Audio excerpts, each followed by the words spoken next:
What's going on, friends? It's Anton Daniels, and I gotta have a conversation with you guys about Tiege Hanley because you see how the sun is hitting me.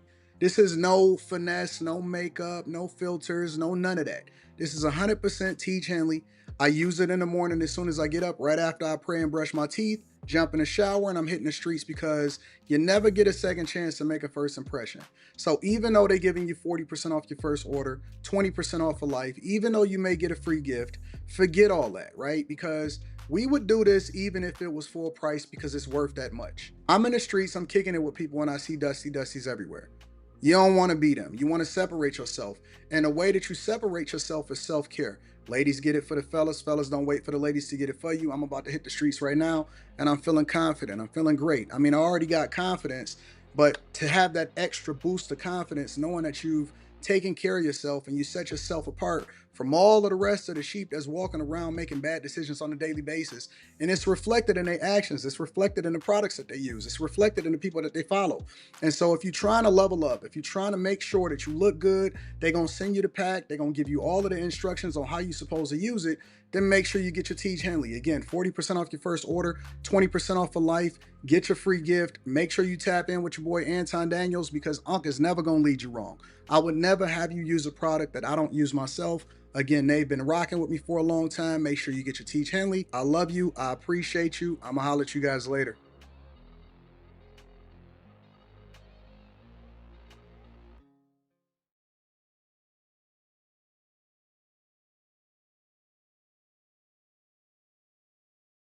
What's going on is Anton from AntonDaniels.com. I appreciate you guys for continuing to rock with me. Thank you for tuning in for another edition of the Millionaire Morning Show. I am your host, Anton Daniels. What up, what up, what up, what up, what up? What's going on, friends and family? We in the building. I don't think y'all know what my life is like. Can I complain for a minute? I know y'all don't like to see people that y'all think is winning in every aspect of life complain, but I want to complain too. I want to complain too. Last night, I was thinking that I was going to live stream from the condo, from the apartment, and about an hour before the live stream started, my internet started messing up inside of the building. So I go downstairs, I go talk to the concierge. I said, "Hey man, you been getting complaints about the internet?" He says, yeah, yeah, Anton, I know you got a live stream tonight. I said, "Oh my God." So then I had to call my car and I had to drive to the studio before the live stream start. And I still beat everybody into the live stream before we even started. That's why we started with 3 people, because we be waiting for other people. And usually y'all be like, "Oh, y'all starting late." I ain't starting late no more. I ain't starting late no more. I'm starting at the time that I set it up. And it's going, if it's me and Quentin, if it's me and Molly, if it's me and Quentin and Molly and Kimmy, then we just gonna start. But it was a great show last night. It was a great show last night. Anton, what you be using to shave, big dog, that head is shining like a roly? A razor?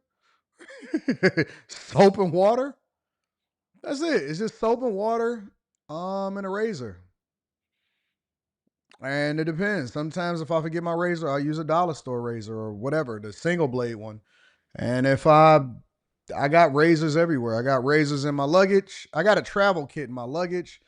I got stuff inside of my backpack. I got stuff in the condo. I got stuff in the whatever.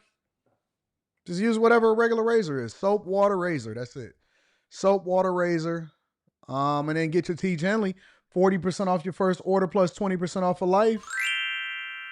Yeah. Yeah, that's it. Just a regular razor.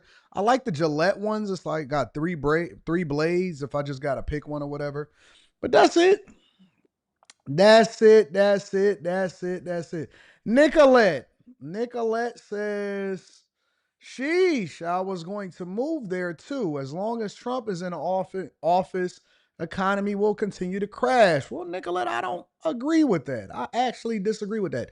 Now, let me tell you a little bit of the inspiration behind this show. But before I tell you about the inspiration behind this show, let me complain a little bit more. So I had to come and do my live stream in the studio. That's why y'all been seeing me in the studio.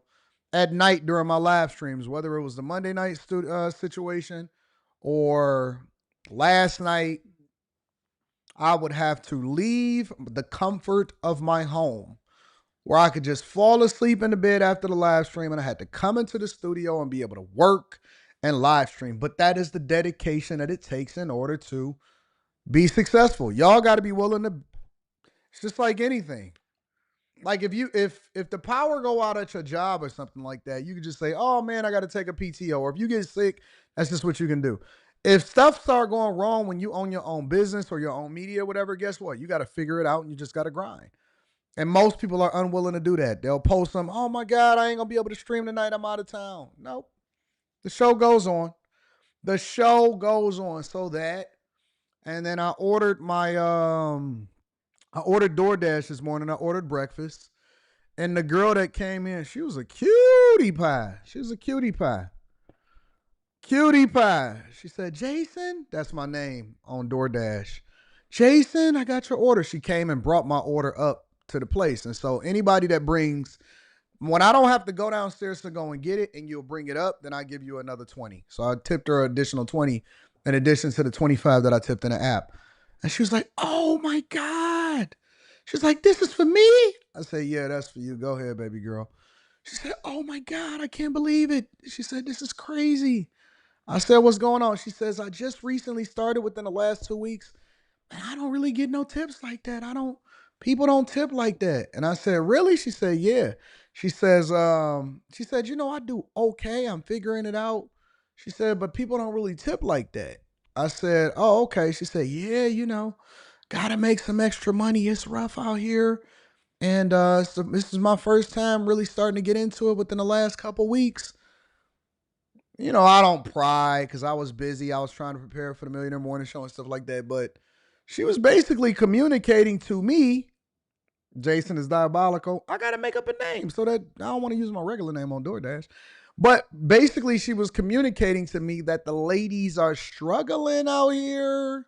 Struggling.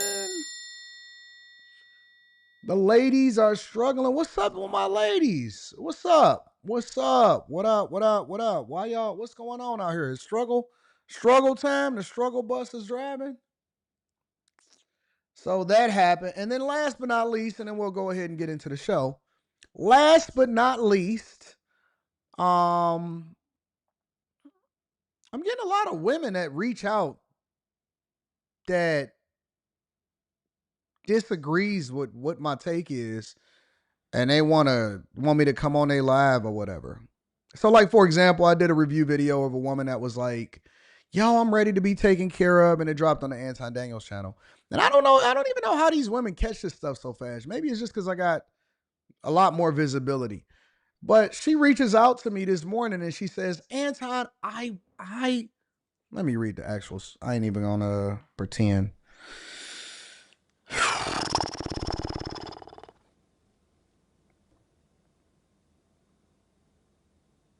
Getting a lot of women reaching out to me. She says, "Hello, Anton. I came across your video and reviewing what I said, and I wanted to reach out directly. I watched your response, and while I'm always open to different perspectives, I couldn't help but notice that you misrepresented my words and made some points that came off as degrading rather than constructive. I believe conversations like this deserve more than surface level reactions. And I'd actually love to invite you to go live with me so we can discuss this face to face." Ooh, ooh. "With clarity, respect, and full context. If you're confident in your views,"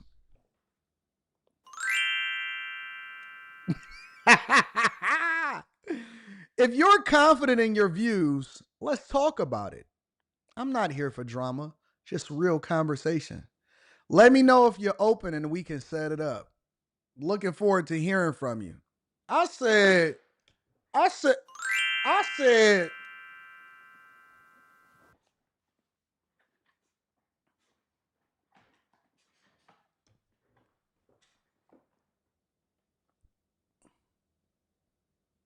Now, I don't usually go live on a Wednesday. Let me just say this. Wednesday nights, I usually take that time to do some catching up. I usually take my time to do some catching up, do some numbers, making sure all of the business is straight and all of that other stuff. You know, I usually take my time and figure it out. I said, look at here. And it's a snow bunny. Yeah, it's a snow bunny. So I don't know. I think she want to go live. I think she on TikTok or something. I don't know what's gonna happen. So you know me, I responded immediately. I see all of the emails. Some of them I take a personal interest in. So I responded immediately and I said, sure, when you want to do it tonight. So you guys might see me live on TikTok or something. I don't know. But you know, I kind of was I kind of had got a little bit excited because very rarely, usually when women respond, they just get butt hurt. They do another video on their Instagram. I don't like Anton. He made me mad because he called me out for being on Section 8. I don't like Anton. And, you know, I seen him talk about it. And, you know, get me angry. I usually see those type of things and I just crack up. I laugh and then I just keep moving. I don't pay no much attention to it. You know what I'm saying? Because, you know, women are going to complain. It's almost like, you know, if you invite a chick over and she thought that y'all was gonna have a long candlelight dinner, and I'm not saying this is me. I'm saying that hypothetically speaking, let's say you invite a chick over, right? Oh man, you know, you coming over and all. And you be like, oh yeah, I'm coming over. And then she come over, and then 15 minutes later, you like, so what you got up for tomorrow? What you got up? You going home or what? She gonna be a little bit upset. She gonna be angry, but it's not something that you should be complaining about. She still gotta go home, so she gonna be angry. I know, but I'm not. Listen, I still gotta go to work in the morning. I got work to do, and so you gotta go. You gotta go. Gotta go. Gotta go. And so I kind of take that sentiment, but it's like a content creation perspective. You know, people are gonna complain, people gonna whine, they gonna get mad. Oh my God, I can't believe he said this. I ain't about to go back and forth with these people. You send me the stuff on the in the email. Y'all send it to me. I review it. I give my perspective on it because, and I give credit where content creation is due. I guess people be sending it to them like, Anti reacted to your stuff. And then I just keep it moving. And they be getting mad. Sometimes I see it, sometimes I don't. I don't know. What you want me to do? You want me to respond to you? No, I'm gonna just keep it moving. I don't know what to tell you. But in this situation, you know, when you reach out to me directly, that means that you confident. I almost was like, so you don't really know me then, huh? You must not be familiar with my history. I'm not really one to play with when I don't even debate no more, honestly, unless I'm on a Monday night panel or I jump in a little bit on after hours, but I don't really debate. I don't go back and forth. I don't try. I didn't know that. But I said, okay, so you want to fool me. You want unfiltered Anton. You want Anton that perk up a little bit. I perked up. I said, whoa, how professional of a response. I can't believe that she felt confident enough to be able to reach out to me. So, okay, well, let's get to it. I'm with it. So if you guys see me on a platform on TikTok or something like that, I don't know what's gonna happen. If you guys, Eddie Jones, you know I am 2 steps removed. I'm not that far removed. I'm trying to be a better person. I'm trying to be Christian like.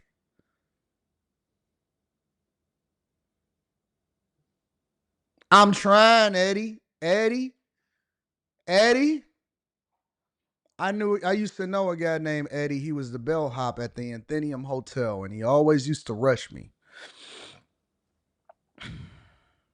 I knew a guy named Eddie. He always had his hair slicked back. He was the bellhop. He would help you get your luggage when you stayed at the Anthenium Hotel in Greektown, downtown Detroit. And Eddie always used to rush me. I said, Eddie, slow down.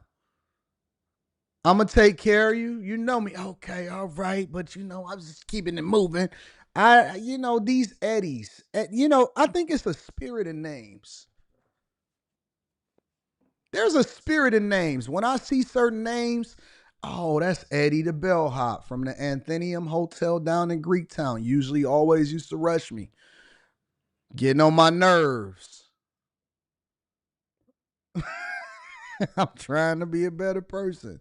Waiting for the people to come in so we can have a conversation. I already planned on addressing y'all issues and y'all comments. I'm switching the show up today.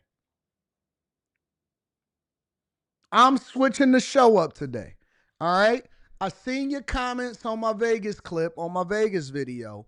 And so I said, you know what? On this Wednesday, and this Wednesday in particular, we're going to do a little trial run. I'm going to address your issues and your mean, angry comments in a Christian-like way. I am not going to be Mr. Mean Anton. I am a better person.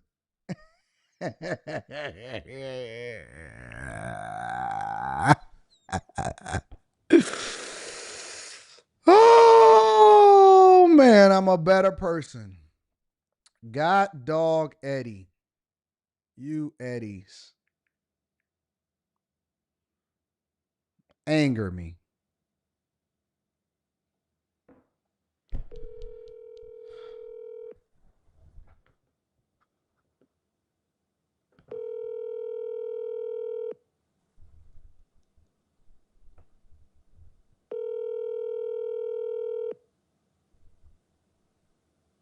Your call has been forwarded.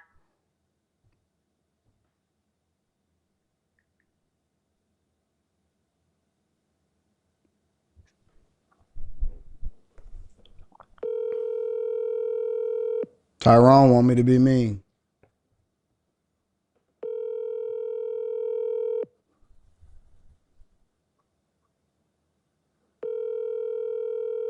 Oh, I'm calling from the wrong phone. This ain't the bat phone. That's so people don't recognize my number. Okay. All right. All right. Is that what it is? Y'all don't answer phones from numbers that y'all don't recognize? That y'all don't have saved? Okay. All right. If I strike out 3 times, we're going to go ahead and start the show.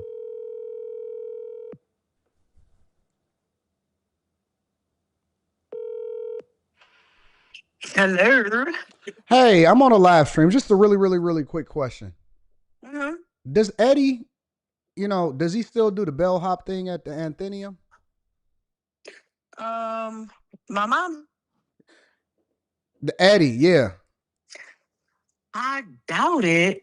Eddie's got to be in his late 80s or early 90s or something like that. Okay. Imagine that. Yeah. All right. I just wanted to know. All right.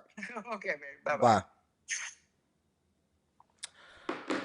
Just trying to figure out if Eddie is still doing bellhop. They say he in his late 80s, early 90s. They say he in his late 80s, early 90s. They say he might have retired now. Okay, well, we going to let Eddie rest.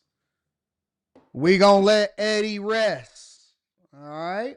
Y'all ready to get started with the show? What we got to talk? What we got?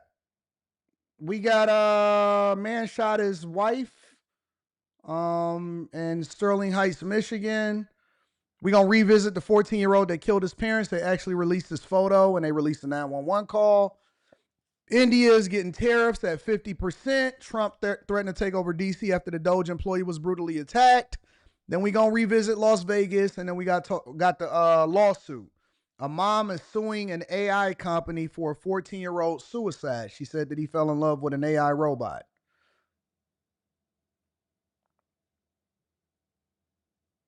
I said, Eddie may be dead. Maybe.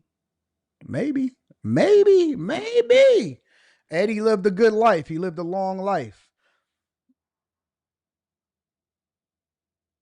Eddie been working his whole life. Y'all ready to get started with the show? We got 6 subjects to cover today, all right? Okay. 6 subjects to cover, and then Anton may be jumping on a Snow Bunny's live stream tonight. Umar Johnson is not going to like that. Umar Johnson would be very, very, very disappointed in me if he's seen me on a Snow Bunnies live stream having a conversation with her about whether or not women should be taken care of that used to be boss chicks. All right. Y'all ready to get started with the show? All right, let's get to it. I didn't fall in love with an AI robot when I was 14, but we didn't have AI robots. But we're going to talk about the culture, and I'm definitely going to address y'all issues. All right, let's get started with the show. Let me read a couple of super chats. First of all, I want to say shout out to the DJ, Carolina's DJ K Smooth. Said, good morning, everyone. Wishing a happy anniversary to my beautiful queen, Latoya. What up, Latoya? Queen Latoya. Celebrating in Hawaii. I haven't been to Hawaii. I am looking forward to going on. It's a long flight, though. She deserves it and more. Keep it up. Keep up the great work, AD. Bag Chasers. Shout out to all of the new bag chasers that's in the building. I appreciate y'all. Eric Wealth Harris says, if that snow bunny end up on After Hours, Q Diddy is falling in love. Ooh. Ooh. Shout out to my dog, Mike That Dude in the building. I appreciate you, Mike That Dude, for holding us down. Always holding us down. All right. Let's get to it. Ain't nothing to it. Ain't nothing to it. To do it, left to do it, get to it. I don't know what's going on, but I do know this. Oh, no, don't call me back now. I don't want to hear it. Don't call me back now. I got the information that I needed. All right. Would you ever sit down and chat with Umar? For what? For what? Give me a reason. Listen. I'm not here for the clout at this point. I feel like I've done enough.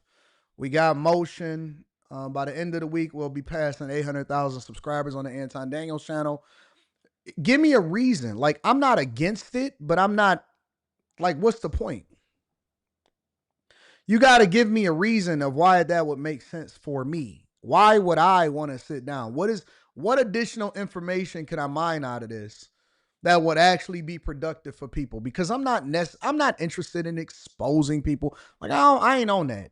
I ain't interested in exposing people. I ain't trying to really understand what your pockets is doing and none of that. You have to help me to understand how that would be a beneficial conversation. If it's not a beneficial conversation, for what? What's the point? How could the conversation be valuable is what I'm asking. Wyatt says black men told me, a baby mama or a black man told me how much. Oh, okay.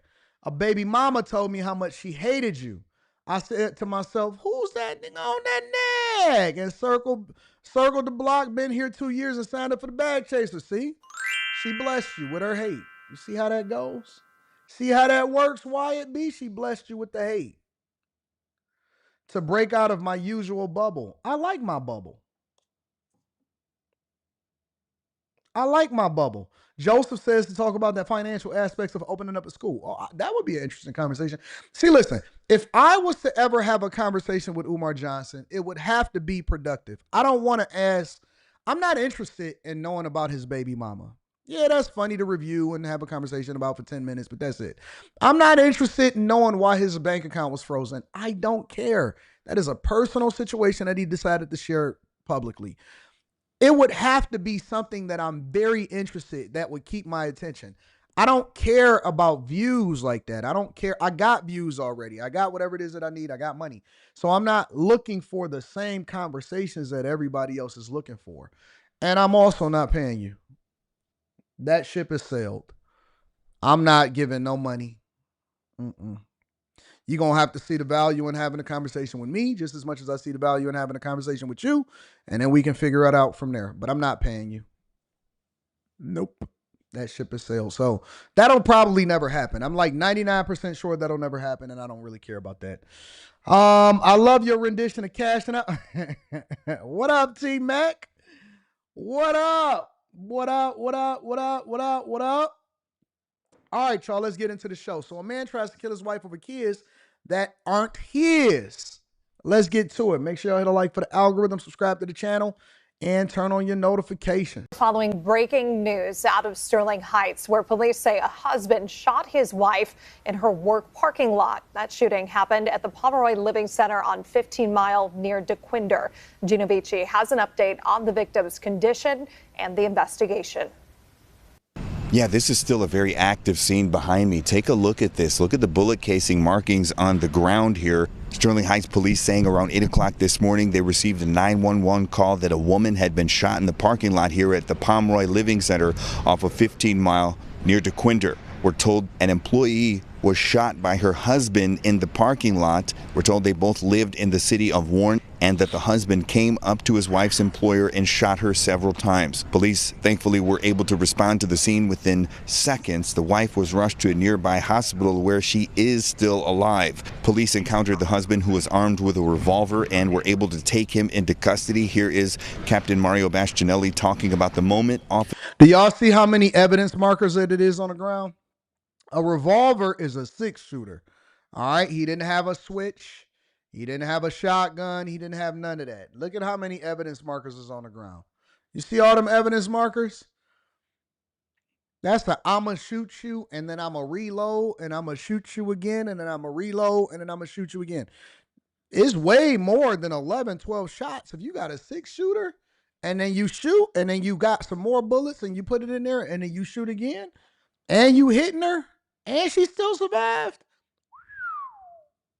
The demons still want her on this earth. Don't worry about it. Y'all say I'm victim shaming. We gonna get to it. Shot by her husband in the parking lot. We're told they both lived in the city of Warren and that the husband came up to his wife's employer and shot her several times. Police thankfully were able to respond to the scene within seconds. The wife was rushed to a nearby hospital where she is still alive. Police encountered the husband who was armed with a revolver and were able to take him into custody. Here is Captain Mario Bastianelli talking about the moment officers encountered the gunman. Like I said, our officers were here, very quickly. So, which makes all the difference in the world of somebody with a gun and they're actively shooting at people. So this happened to be a targeted incident because it was a domestic situation. But you never know how these things are going to transpire, right? How they're going to work out. Officers show up, you have a guy with a gun, Does he go peacefully or does this end up, turning into a shootout with our officers? It's a very stressful situation on everybody, including our officers arriving. All in all, a good ending to a bad situation. Again, we're told the female victim is expected to survive despite being shot several times in the body. And again, you see all of them evidence markers? Do you see all of the yellow and the blue all around in the parking lot? Boy, do you know how many shots that is? Her husband has been taken into custody. No word yet on when he could be charged. Now, some people are saying, oh my God, he's a demon. Well, is he? I heard, and this is what the words on the street is in Metro Detroit here. And so I did a little digging and a little research because I didn't want to react to it right away without getting all of the insight because the news is limiting the amount of information. He said that the only victim was the husband. The chat is saying that, some of the guys. He had to have another weapon, says Jody. Sounds like a case of friends from the opposite sex, CDV. Well, here's the thing. Attempted murder for the big dog, even though she is a piece of all right, so let me give y'all the whole skinny. All right? Let me give y'all the whole skinny. Natasha says, I'm glad that the kids still have a parent. What if I told you, Natasha, that the reason that this man allegedly, all right, because I'm going to put some money on his on his GoFundMe. I'm going to put some money on it. I promise you I'm going to put some money on it. If they come up with a GoFundMe for this guy's defense fund, I am going to donate to it. I've already made up my mind. Anton, I can't believe you would do something like that. Well, Natasha, what if I told you, because I don't usually respond to people that don't have profile photos, but I'm going to respond to you. What if I told you that they were married for 9 years? 9 years. And in those 9 years, they had 3 children. And of those 3 children, this man found out that 0 were his.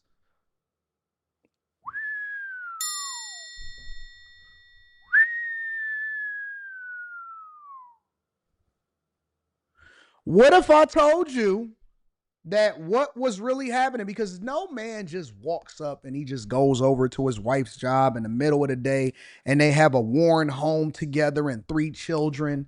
And Natasha said, I showed no proof. Well, you didn't need any proof to know that they had kids together, but you need proof as of whether or not she's actually he's the biological father of the children that he allegedly tried to kill, right? You see how people have selective hearing? What would cause a man to go up to his wife's job? And he lives in Warren, which is a suburb of Detroit. And she works in Sterling Heights, which is also a suburb of Detroit. What do you think?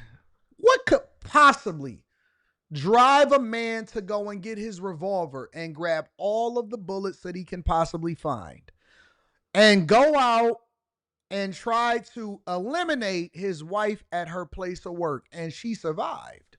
That's the key. And she survived. The only thing that could drive a man to do something like this is a temporary insanity as a result of being in a PTSD situation and in shock at something that he discovered that she was doing that was diabolical. And let me tell you this. She did. Thank you, Chip. You figure it. You got it. You got it. She played in his face. She played in his face and made him look like a fool. She ain't just make him look like a fool. She embarrassed him. And I will tell you this. That you would be surprised at why people are advocating against paternity at birth. I've seen people argue me down on panels about the possibility of establishing paternity at birth. Y'all pay for all of this health insurance. You pay for the delivery of the baby. You do all of this, but y'all don't want to establish paternity at birth. I've seen people argue me down.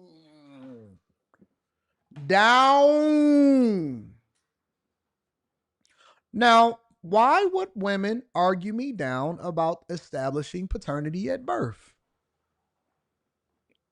Shouldn't that just be standard? That should almost like be establishing your blood type. A positive, O negative, right? That should be establishing your blood type, right? To figure that out, to do all of the tests, to make sure that you're on top of things. And we are advocating. That's how far behind we are. And that's why the gender war is what it is today. The gender war is out of control the way that it is today because people are advocating against logical things that we should be leveraging technology for. And this man allegedly found out that his wife had 3 kids that were not his. What would you do and what do you expect for him to do? Now, I'm not saying that anybody should do anything. Crimes of passion are just that. They're an emotional situation that then turns into a tragic outcome for everybody, and nobody wins. The kids don't win, he don't win, she don't win. She gets to survive, but she don't win either. Nobody wins. It's just the worst situation that you can possibly think of. I'm not advocating for it. I'm pretty sure that he'll go to jail. I'm pretty sure that he'll do a little bit of prison time. But I think that he needs a better lawyer to argue on his behalf because I don't think that he should spend the rest of his life in prison. This is one of those situations, again, and that's why I say every situation is different. You can't just blanket throw an attempted murder, blanket say this, blanket that. No, the reasons matter. The context matters. It should not just be a cut and dry situation. I don't think that he should spend the rest of his life in prison. And I also think that she should go to prison. I believe that women, the same way that a man could go to jail for not paying child support, even if the kid is not his, I believe that women that have children with men and put their name on the birth certificate, but that is not the biological father of your child. I believe that women that are married, that have children with a man and they propose that this man is the father of the child, I believe that that should be a punishable offense and that should be a prison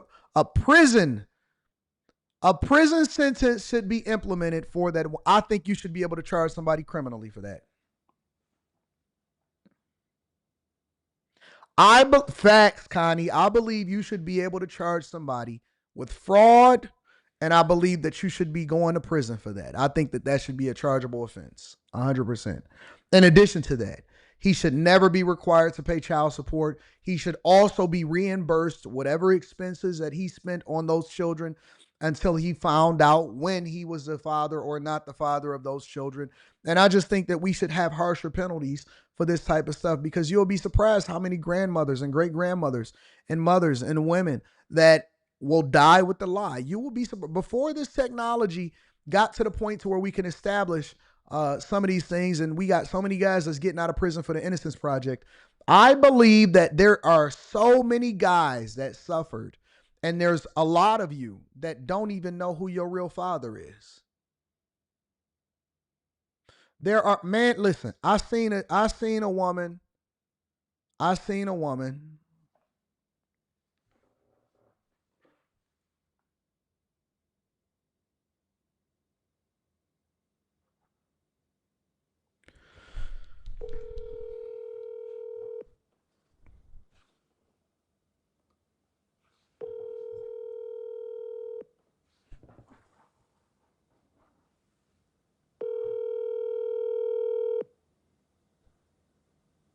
Your call has been. How you gonna call me back and then not answer the phone when I called you back?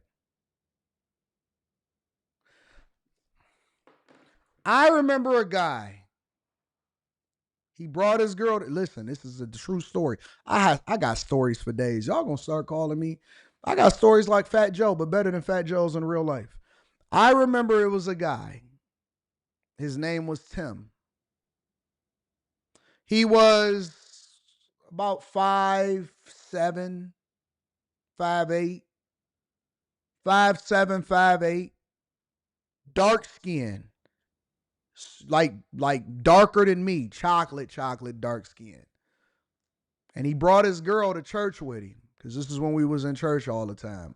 Wednesday night Bible study, Sunday morning church service. We used to fast. We used to pray. We used to have stays, all of that. And I was a younger guy, but I wasn't that young, and I was old enough to be able to pay attention to what was going on. And Tim came to church, and he brought his girl to church. And I don't want to say who the mother was or what her name was, because then things will start to get a little bit dicey, because, you know, the platform is growing and people be doing research and stuff. But let's just call him TNT, because her name started with a T and his name was Tim, right? He brought his girl to church, and she was pregnant. She was pregnant, and she had 2 other kids, and he hadn't had no kids. And so he had got with this step baby mama, and he brought her to church, and he said, "Oh my God, I need y'all to pray for my wife. She's having a child. She's having my child." And, you know, she got 2 older, not older children, but they were 2 children that were already established. And, you know, I want to have a healthy baby. And so they joined the church, and they got prayer and all of this stuff. And they laid here, "Oh God, bless it to be a healthy baby, healthy to be, blessed to be great. Take care of him, God. No deformities, no this, no that, you know. In Jesus' name, hallelujah." They prayed for the baby, and the baby was healthy. And Tim was chocolate faced. Tim was darker than Anton from AntonDaniels.com. This is a true story on everything. On everything. This is a true story. And the baby came out, and it looked like a light bulb. I kid you not. The baby came out, and he looked like a light bulb. Tim was darker than, Tim was like the back of an iPhone. Tim was like, this is Tim. Hey, Tim. Except you got some eyes cut out. This is Tim.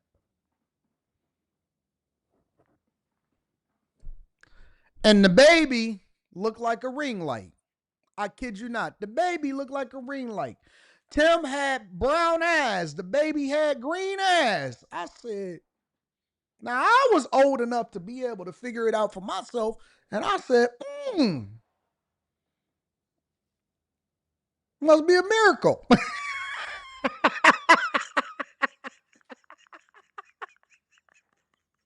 I said, this is a miracle.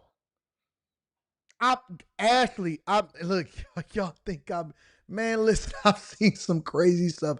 When I have these conversations about y'all and I tell y'all about relationships, so I say, don't be a step baby daddy and all of this. I'm drawing from real life experiences. And she swore. Now, Tim, he must have been a little slow because he said, oh my God, look at my baby. This is my baby boy. This is my baby boy. And the sisters in the church, Mother Dinkin and them, and even my mother pulled her to the side and she said, you sure that's his child? They knew, but they don't want to offend them. You sure that's his baby? Now, Tim, remember, Tim is like 5. Now, this is a long time ago, back when we was in church. This is the 90s. This is the 90s, okay? Tim was like 5'7", 5'8". That boy grew up to be like 6'6", 6'7". If I'm lying, I'm flying. That boy grew up to be 6'6", 6'7". Green eyes, light skin, looked like Drake's baby. I'm capping. You know, I'll call my mama in a minute because my mama was there in the church. She was one of the sisters that pulled her to the side.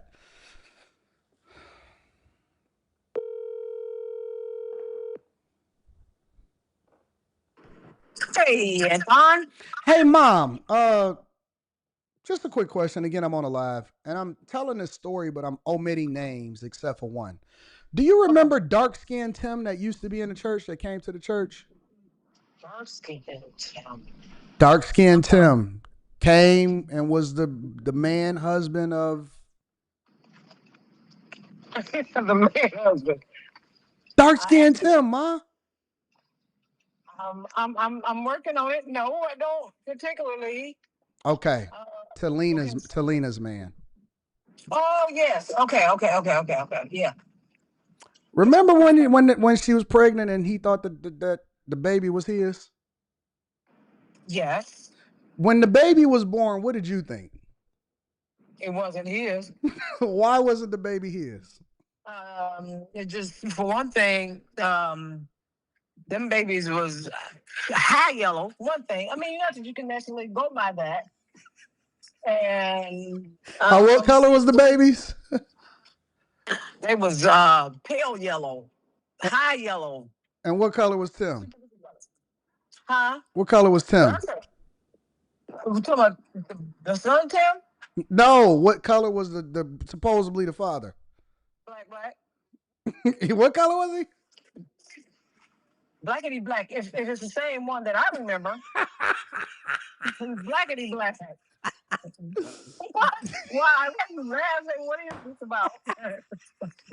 Did y'all ever ask her about that?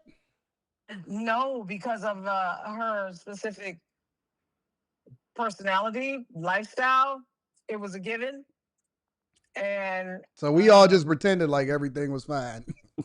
Well, pretty much. We didn't have another choice. It wasn't our business, but everybody knew it was in.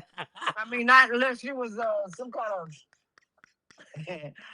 I don't know. No, that was definitely not the case.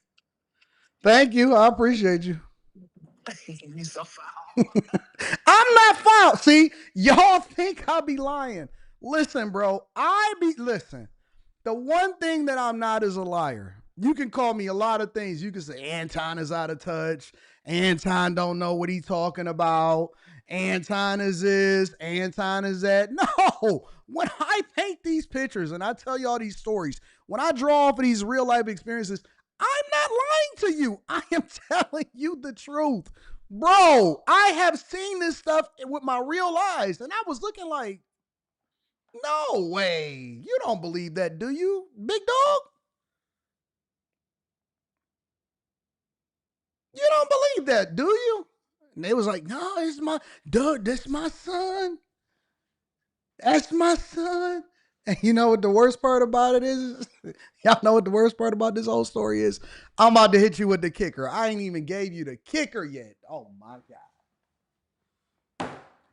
This dude, let me tell you how much of a sucker he was and why I try to save y'all from yourselves. He named the kid after him.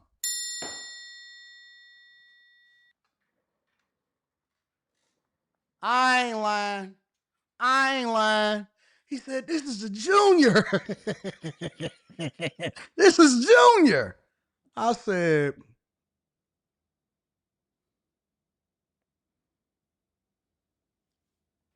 Junior? They got a house together. He paid for everything. He was so proud.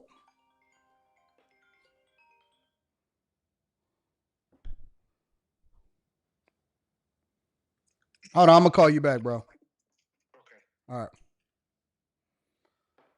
He was so proud. And so when you see me so passionate, you say, Anton, why do you care? Why do you care what's happening in these streets? Because I've seen too many men suffer. I've seen too many men suffer. I've seen it. When they love a woman, it don't matter how much for the streets they are. They get delusional. They don't see it for themselves. They crazy. There's no logic behind it. They just take it. I know that's mine. I want to believe it. So I don't have to experience it or suffer from it in order to advocate for change. What's right is right and what's wrong is wrong. What's right is right and what's wrong is wrong. And so we can't keep letting guys suffer like this.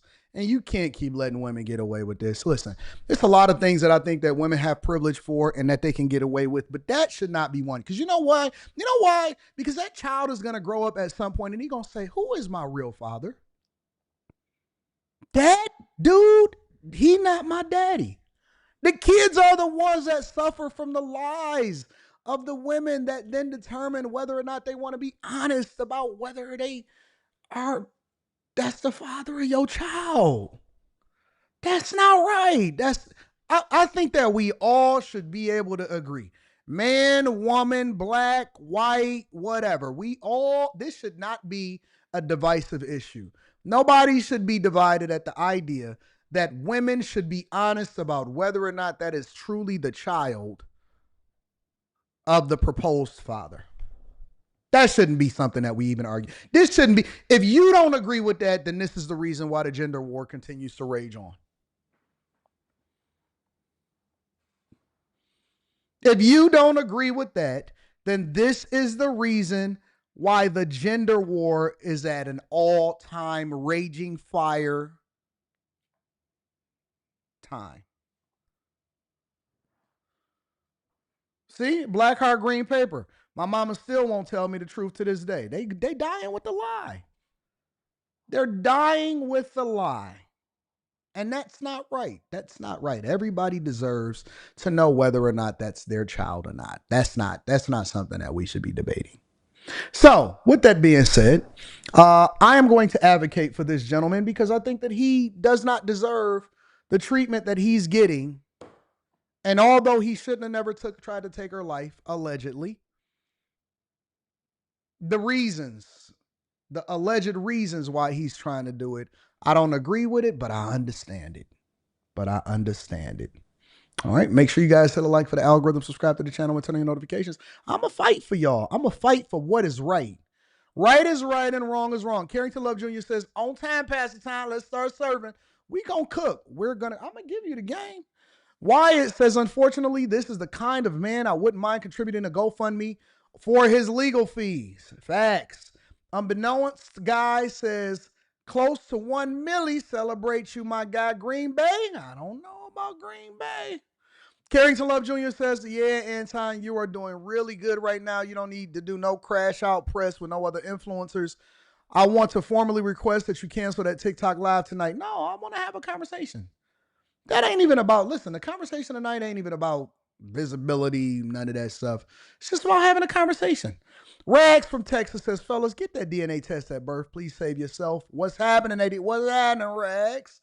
What's happening? Vaughn says they are repeating what their grandma did. It's a shame. Facts. Carrington says, I told my girl recently, I've been thinking about breaking up with her because black women as a whole have a strong Jezebel spirit. She's a great woman, but I don't like her. What? Come on. You got to be trolling on that one. Rag says Tim has good genes. Genes, baby. Looking like Drake. He tall. Figured all of that out. Hair is nice and straight. Father's hair a little coarse. This is the truth. This is the truth. Named him Incandescent. They used to call him Light Bright when he was a little kid. Lex Please says, good morning, AD. What up, Lex? How you feeling? Napoleon says, unfortunately, the same thing happened to me. 16 years and 2 kids in. She was a stay-at-home mom, got pregnant, and 3 months after birth, I found out he wasn't mine. I had to do the paternity test myself. Oh, my God. Oh, I wouldn't wish that type of hurt on anybody. Sarge says, good morning, AD, a little something for the play. Let's get it popping. Shout out to Sarge. Thank you, my friend. Shout out to my dog Sarge in the building. Tyrone says that man got played like Charlie from Me, Myself, and Irene. That was a comedy, but this is sad. The foulest thing you can do to a man if your girl defends it is leave that. Man, I don't know. That would break me. That might break me. That absolutely. Of all the things I can think, I could take a lot. I can't take that. I'm not built for that. Anyways, continuing on with the show, I want to say thank you guys for continuing to support what we got going on over here. This right here, ladies and gentlemen, this young man right here, we were trying to figure out so many things because we had so many questions. Me University, I'm going to read that super chat shortly. We were trying to figure out so many things because we had so many questions about the 14-year-old that killed his parents. Had a white daddy, a black mama. The daddy had the same name as the son. The mama had a different name. But it looks like it may have been their child together. So she may not have been a step baby mama. She may not have been a stepmama. That is a mixed child if I've never seen one before. That is his actual mugshot. All right? I'm going to read that in one second, Big One Dub. So let me bring you up to speed because some people may not be familiar with what happened. This was his friend that was talking about him and was defending him and saying he's actually a good kid. He's actually a good kid. So we're going to talk about this in this nice suburban neighborhood, and then I'm going to take you over to the actual phone call that he made with 911 that was released after he killed his parents and walked to the church. A double murder investigation in Clay County. A 14-year-old boy is in custody, accused of killing his own parents at their Middleburg home, then walking to a church to call 911. Tonight, someone who called that family his own is speaking with News4Jax about this tragic loss. They were probably the best or one of the best families I knew. They were funny, and they treated me very well. They told me all the time that they loved me like a son, and they treated me as such. The Clay County Sheriff's Office says David Lee and Brandy Smith were shot and killed. A family member sharing this photo of the couple with us. Their 14-year-old son, Trevor Lee, is charged with 2 counts of second-degree murder. The shooting happened at a home in the area of Silver Point and County Road 220 in Middleburg. News4Jax reporter Alicia Hatcher is there gathering details and speaking with one of Trevor Lee's close friends. Kyrie Beeman says he was at this house nearly every week and considered the Lee family as his own. He says he and Trevor played football together, and just this past Friday, Trevor and his dad, David Lee, gave him a ride to and from practice. And now Kyrie is still trying to separate the friend he grew up with from the crime he's accused of. I just didn't think it was real. Kyrie Beeman, now standing outside of a home he once considered a second home, still trying to process the unthinkable. The Clay County Sheriff says a 14-year-old boy called 911 saying he had just killed his parents, then walked to a nearby church to wait for deputies. That teen was Trevor Lee, Kyrie Beeman's best friend. He was funny, charismatic. He always brought good energy, good vibes, and he was probably one of the best people I knew. Kyrie says he and Trevor had been friends since elementary school, and they spoke on the phone just after midnight. He told me that he loved me, and he told me that he was just calling to tell me goodnight. Now Kyrie is asking the community not to judge his friend by this one moment alone. Kyrie tells me he's going to continue to push forward for Mr. Lee, Brandy, and even Trevor. For Now Reporting, Alicia Hatcher. So that was his homeboy. His homeboy is defending him and he rocking with him. That's loyalty. But a lot of times when stuff like this happens, and don't tell me that you're not old enough to know what's going on, because you are old enough to know what's going on. A lot of times when stuff like this happen, the people that also suffer are the ones that are around you, are the people that had your back, are the people that believed in you.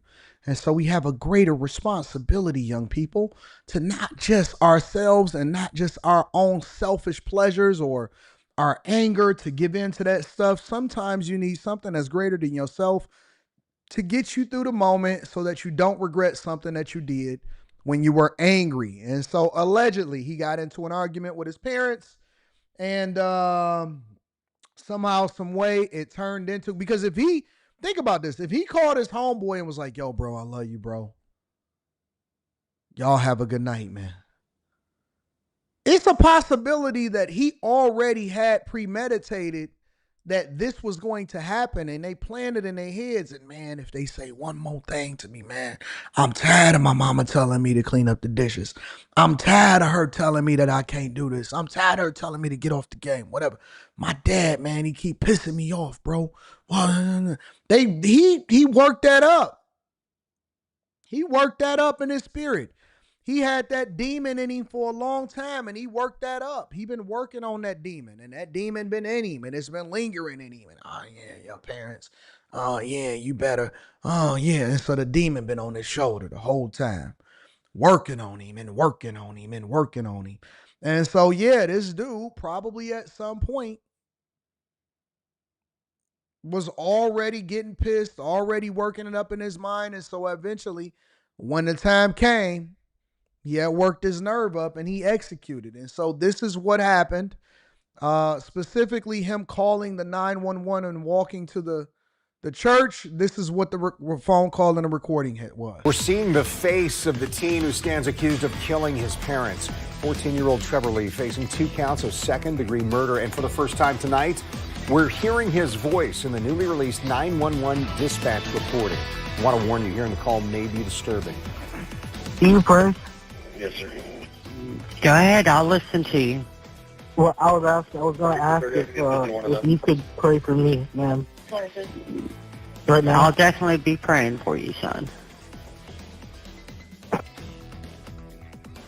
Investigators say Lee was outside a church when he dialed 911 and reported himself. He stayed on the phone until deputies got to his location and took him into custody. News4Jax reporter Eric Avenay is here in studio with us with more on this new information he obtained in this case. Eric? Yeah, we were able to acquire a lot more information than what we had yesterday when we first reported this story. Now, we now know where in the house the parents were killed and the extent of their fatal injuries. We also found out that the 14-year-old called his aunt in California before he called 911 to turn himself in.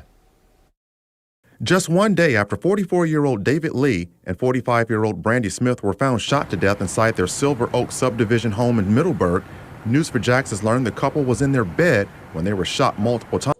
Look at the place where they grew up. Look at this great neighborhood. Look at this great neighborhood. Manicured lawns, nice street. No drugs, one-way street, the whole 9 yards. This is the dream. This is the dream. For any young person, for any young kid that grew up in the hood or grew up in poverty or grew up in the projects or grew up in certain environments, this tree-lined street, this is that Clarence parents had a really good marriage street. This is the dream right here. White, literally. White picket fences, manicured lawns, SUVs, football and soccer practices, soccer moms, acceptance. This is the life. This is the life. And so you have to ask yourself, what would drive somebody? Because obviously he premeditated it, and it said that he killed them while they were in the bed. He killed them while they were in the bed. That's what they said. That's what the news report said. That means they wasn't in the living room arguing. You know, he didn't buck up and say something or whatever like that. They was in the bed. He killed them while they were in the bed, both of them. Home in Middleburg, News4Jax has learned the couple was in their bed when they were shot multiple times. Both were pronounced deceased when paramedics arrived. Investigators identified the killer as the couple's son, 14-year-old Trevor Lee. After the parents were murdered, Lee called his aunt in California. She then called Clay County 911 dispatch. What her nephew told her was redacted from the 911 recording. They're in the house. Please, please, please, please, please. Send help immediately. Ambulance, whatever, immediately. The teen traveled to a nearby church parking lot and called 911. He stayed on the line until deputies arrived to take him into custody. I'm by the road. I threw my backpack away from me. I'm stripped. I'm waiting for police. What do you mean you're stripped? I have nothing in my pocket. I emptied my pockets and everything. There's nothing in my pockets. While most of his conversation with the dispatcher was redacted, we hear him ask the dispatcher to pray for him. Can you pray? Yes, sir.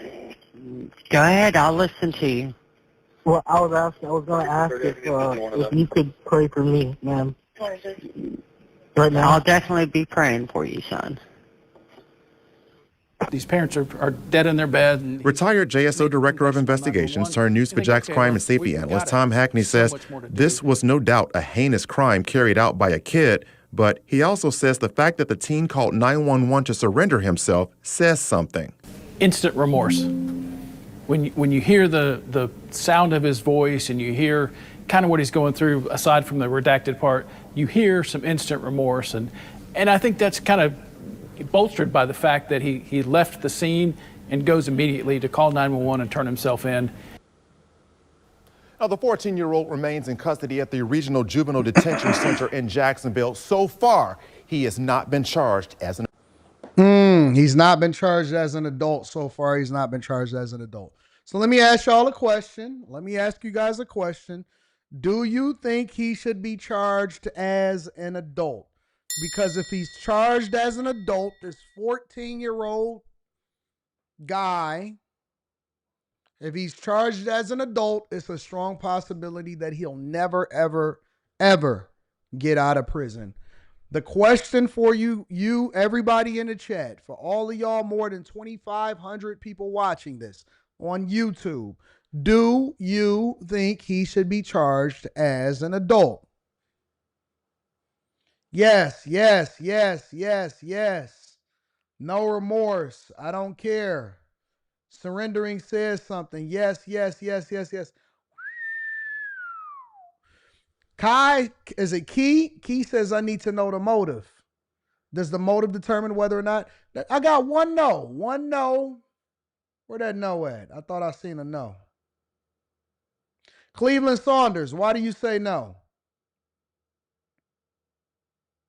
Kyle, why do you say no?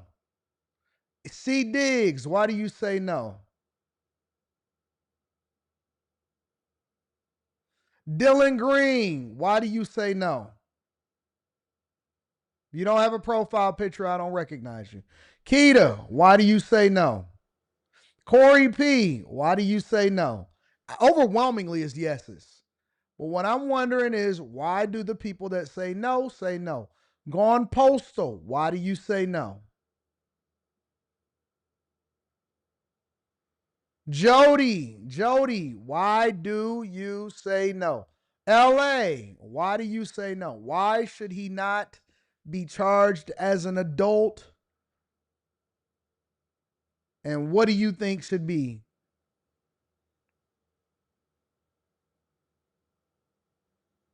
Why are the people, Tia? Why do you say no, Tia? I am best. No, his reasoning has not yet developed.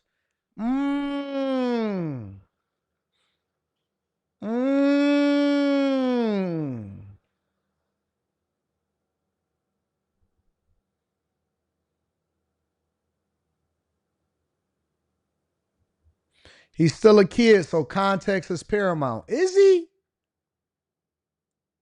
Is he? All right, so let me ask y'all another question, since you guys say no. Let me pivot the questioning, because y'all saying no, because his frontal cortex is not yet fully developed. No, I'm not sure that you can charge him because he's still a child.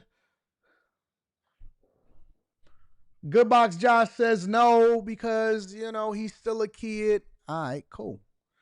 So when the 14-year-olds in Chicago that carjacked that lady and killed her and took her stuff and Joy rode in her car as children, should they be charged as adults? For all of the people that said no, should the 14-year-olds that carjacked the lady in Chicago, took her stuff, should the 14-year-olds that killed the police officer, the off-duty police officer, she was a woman in Chicago, should they be charged as an adult? Because if the reason is that he's still a child and his brain is not fully developed, then that means that should be applicable across the board for all 14-year-olds that kill or commit murder or take somebody's life, right? If your reasoning is because he's still a child, then that should be applicable across the board for YNs, not just for Joshua or whatever his name was. Trevor Lee. His name was Trevor Lee, right? How is it applicable to one situation, but it's not applicable to the other?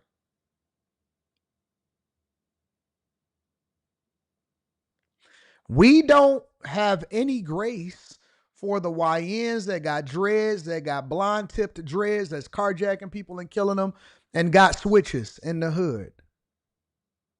Throw him away, lock away, throw the key away.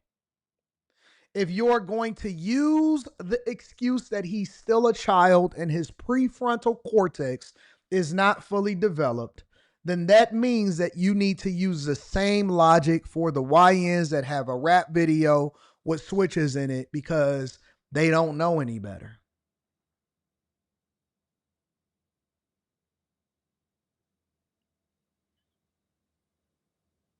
That's what I'm asking. Why do you say no and say that he's still a child, he's not fully developed, we don't understand, but we don't have that same grace for the young dudes that do some of the most egregious crimes that got switches, and y'all say, get him out of here. Get him out of here. Jody said, but this is his first offense. Yeah, but he killed his parents. I would argue that this boy is more dangerous than the YNs that carjack and kill people in the hood because he grew up on a white picket fence street with diversity, equity, and inclusion parents. And his father was taking him and his best friend to football practice. And he had white picket fences. I would argue the opposite. I would argue and say, no. He had every advantage and he killed the people closest to him. He didn't even kill people that he didn't know for an opportunity in order to show off or because he was in a gang and he was influenced in a negative way. He killed his mother and his biological father in their beds and walked a mile down the street. I would say that he's worse than the people in the hood. I would say that he's worse than the people in the hood because a lot of times, even though those people need to be charged as an adult also, they do it because they are impacted by their cultural norms. His cultural norm was football and video games. Well, Nola says, I disagree. Isn't that funny? Isn't that funny? Well, you know what's so interesting about that? It's how perception will lead us to believe that one kid is worse than the other when the excuse should be universal if that's the argument that you're making in order for him not to be charged as an adult. If you got blonde tipped dreads versus got curly hair and you're raised by both parents, then you shouldn't be charged as an adult even though you killed your parents in their own bed. Ain't that crazy? Oh, he's a respectable young man. He called 911 and he said that he was going to be on the ground stretched out. Don't do that to him. Let little Nuck if you buck do it. Oh, heck no. Nuck, if your buck did it, throw him away and lock away to throw away the key. Don't ever let him out of prison. He's not rehabilitatable. Y'all funny to me. Y'all funny to me. It's funny. And again, I'm not saying that he should or he shouldn't, but what I'm saying is that it's funny how y'all change the narrative and y'all justify y'all logic with the same aged children, but y'all say that one should be charged as an adult and the other one shouldn't. I'm amazed at that. Amazing. Well, I think it's an interesting conversation to have. Make sure you guys hit a like for the algorithm, subscribe to the channel, and turn on your notifications. Let me read some of the super chats. See, we're going to deep dive. I want to deep dive into the psyche of why people think the way that they think. I don't want to just review the story and say, oh, he was a bad kid. I also want to understand why you, the chat, who is a co-host of this show, why you guys think or don't think a certain way, right? I remember your white hot stream about old head. Shut up. I don't even know what that means, me university, but I appreciate you. Big One of Dub says, we call him can't get right. Eyes that boy Bobby. Daily Discourse with Arturo says, Anton, I want to grow on X. Is premium okay, or do I need to get premium plus? I don't even know what the difference is. Honestly, I have no idea what's premium and what premium X is. I have no clue, Daily Discourse. And it's the honest to God truth. All I know is I drop videos on that joint, and I think I might have a premium account because I want people to be able to verify if it's me or not. But I don't know what the difference is. What's the difference between premium and premium plus? No clue. I just be working. I'm a worker bee. I don't know nothing. Jack Covington says, my son is my twin. Ain't no way around that. Rags from Texas says he's gonna make a good Muslim. Lex Please says, I think with these crimes, he should serve in the military with no pay and get deployed off to infantry. Wasting our tax dollars for what? That's an interesting solution. Mr. Joe says, I wonder how much rap music did he listen to? All of it. Self-Made Forever says, AD, currently there's an active shooter right now on the news. Fort Stewart Army Base. Well, we'll cover it tomorrow once they figure out who was shooting and why they were shooting it up. Probably had boxolitis. K. McCargo says he needs life in prison. If he can kill his parents over telling them what to do, then speak calmly. He'd kill my family because I didn't like his Jordans. Talk about it then. All right. Well, we got to get over into the international politics and the money and things like that. So before we get into Vegas, we got to cover a couple of Trump stories. And the first story that I want to cover from the Trump administration is India. Hey, you guys went to India yet? India tariffs to 50% from 25%. So y'all already got to know that we're charging India 25% tariffs on any product that comes into the United States of America. But India is also a heavy partner, trading partner, and they buy a lot of oil from Russia. All right. And so Trump doesn't like that because he's trying to leverage power and tariffs and things like that and isolating Russia in order to try to convince them to have a ceasefire so that we can stop having war between Russia and Ukraine. But in addition to that, they have not secured a trade deal. And so Trump is proposing to raise it another 25% to 50% on India. And so make sure y'all hit a like for the algorithm, subscribe to the channel, and turn on your notifications. This is first a summary of the whole situation.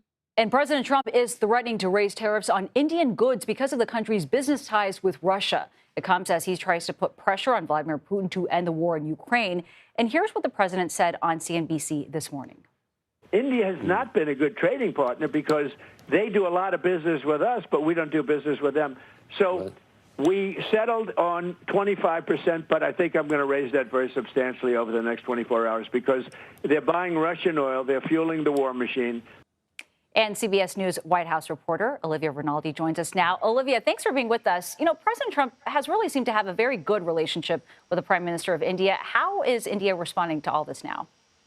Well, India is calling these new threats unjustified and unreasonable. They say that they've been working with the White House on economic policy, and they don't see how they're buying of Russian oil, is really going to impact this. So President Trump says there's going to be a new tariff on Indian exports The White House has not announced what exactly that will be. We are waiting to hear what that could potentially be, this new strict policy that they'll be putting on Indian goods. But you mentioned these two leaders had a pretty cordial and good relationship, but this comes as the president is trying to end that war in Ukraine by really tightening and squeezing the Russians' ability to export oil and gas.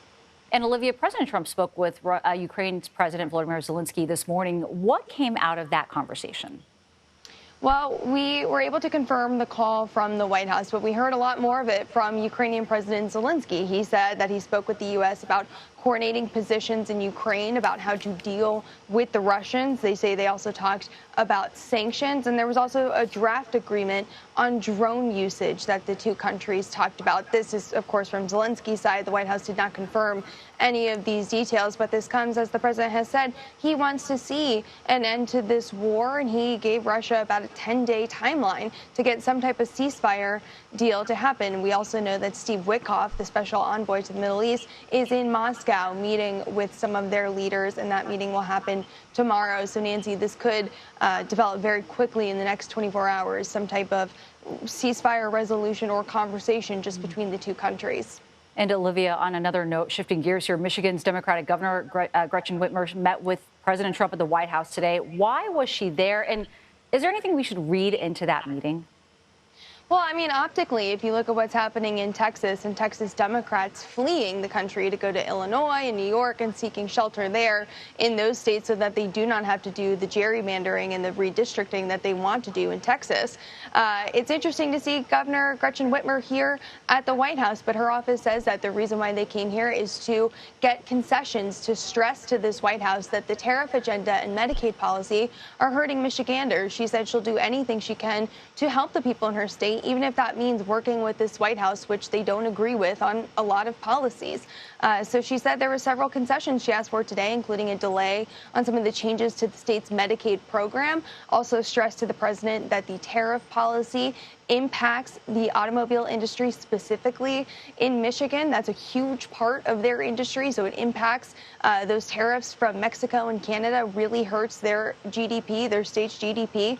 But certainly the timing of this meeting is quite notable with what we mentioned about Texas. So the auto industry is catching hell, specifically the big three, because not only did they have to deal with the ratified agreement from the UAW and much higher wages and hiring permanent employees and so on and so forth, but they are also paying an egregious amount in tariffs. And honestly, even though it's Michigan and even though I'm advocating for my state, they are now trying to use their relationship with Gretchen Whitmer, who is the governor, and a terrible government. Well, let me not say terrible. A governor that I don't necessarily agree with, and I think that she's ran the state very badly, especially during the pandemic, and I haven't never forgot about that. Thank God she has term limits, and so she can't run again. But they're leveraging their relationship with Gretchen Whitmer in order to get her to try to go over and get concessions from the Trump administration because they neglected to invest in the United States of America. And instead, they started to invest more in Mexico and in other countries. General Motors, they manufacture the majority of their Buick vehicles over in China. They have a large following and they have a very decent market for their Buick vehicles, but every Buick vehicle that you see here in the United States of America is largely manufactured and shipped over here from China.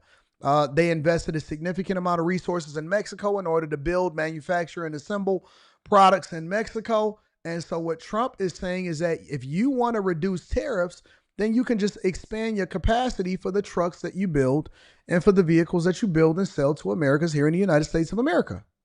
It just is what it is. No, I'm going to put pressure on you. And so she's going to try to seek concessions on that front. She's going to try to seek concessions when it comes to Medicare. And I want y'all to understand when it comes to this whole Medicare situation, we get a lot of our funding. A lot of states get a lot of their funding from the federal government in the form of Medicare, Medicaid, government programs. And it's what makes a lot of these blue states dumb. Los Angeles, California, Colorado, Kathy Hochul over in New York, is because they are fighting against the Trump administration, while at the same time, they need the Trump administration and the federal government to continue to fund their state because they become interdependent on the federal government for a lot of the programs that either keep people employed inside of that state so that they can distribute the funds, or they leverage those funds in order to fill budget gaps and budget holes. So over in California, right, they seek a lot of their federal funding from the federal government, especially when it comes to the money that's being distributed for homelessness and even research facilities, the universities that then employ a lot of people that pay taxes inside of those states. And so when you see, I'll hear an argument. I'll give you an example. Mississippi is moving towards eliminating state property or state taxes, right? State taxes on your income.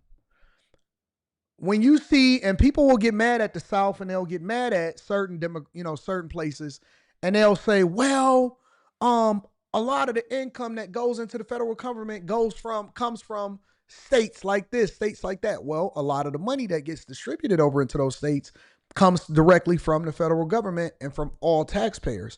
And so they'll say, well, money from California actually helps red states, and that's why red states are so poor. Well, that's not necessarily true either. We distribute as taxpayers more money into the federal government that then gets distributed over into other states like the Californias. And so it doesn't necessarily come back to us. It gets distributed to the states where it has the largest population. And so if you have a lot of government workers in California, or you have a lot of universities over in California, they'll say, well, the majority of the taxes come from these people, but it's a pyramid because the taxpayers are spending money in order to keep you employed in states so that you can pay less taxes than you get from the federal government that then goes into your state in particular. And so we realize that. Whereas you could say, well, southern states or some of these red states aren't as prosperous, the Arkansas, the Mississippi, but then they become less dependent on the federal government. And that's where I think that the majority of companies are moving to. Is because it's not just based off of population, culture, environment, location. They are willing to relocate. And if you've never seen this before, all you got to do is look at the auto industry. The auto industry could have came into, and I'm talking about foreign automakers, the Daimlers, the Mercedes, the Audis, the Toyotas. They didn't come and build in the strongholds where all of the manufacturing capacity was. They went and built in the South. They didn't go and come up here and build in the North, where it was a lot of unions and unionization and all of that stuff. They went and built in the South. And so there's a lot of companies that are starting to move down south. They're starting to move out of the Californias and into the Texases and the Mississippis and the places where they have a more business-friendly environment. The problem is, can you get people to live there and work there, and do you have a brain drain? The governor of Texas is not only threatening to arrest... Wait a minute. Wrong one. Where did that come from? Let me see if I can get the right one up. Wait a second.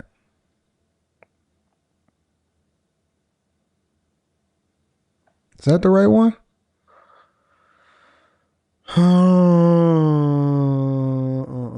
And President Trump is threatening to raise tariffs on Indian goods because of the country's business ties with Russia. Mr. President, what kind of teeth, though, are in those investments? What kind of teeth are in those investments, meaning that would force the EU to make those investments? If they don't make those investments, what happens on the other side? Well, then they pay tariffs of 35%. No, they brought down their tariffs. So they paid $600 billion, and because of that, I reduced their tariffs from 30% down to 15%. And a couple of countries came, how come EU is paying less than us? And I said, well, because they gave me $600 billion. And that's a gift. That's not like, a loan, by the way. That's not a loan that, 3 years comes up, we have to pay it back. There's nothing to pay back. They gave us $600 billion that we can invest in anything we want. The deal that you and nobody knows it, Becky. Nobody knows it because they don't know. No, we have been trying to figure out the details on that, Mr. President. So there are no the details. Clarity on the that. details are $600 billion to invest in anything I want. Anything. Okay. I can do anything I want with it. And the purpose was they've been ripping us for so many years that it's time that they pay up, and they have to pay up.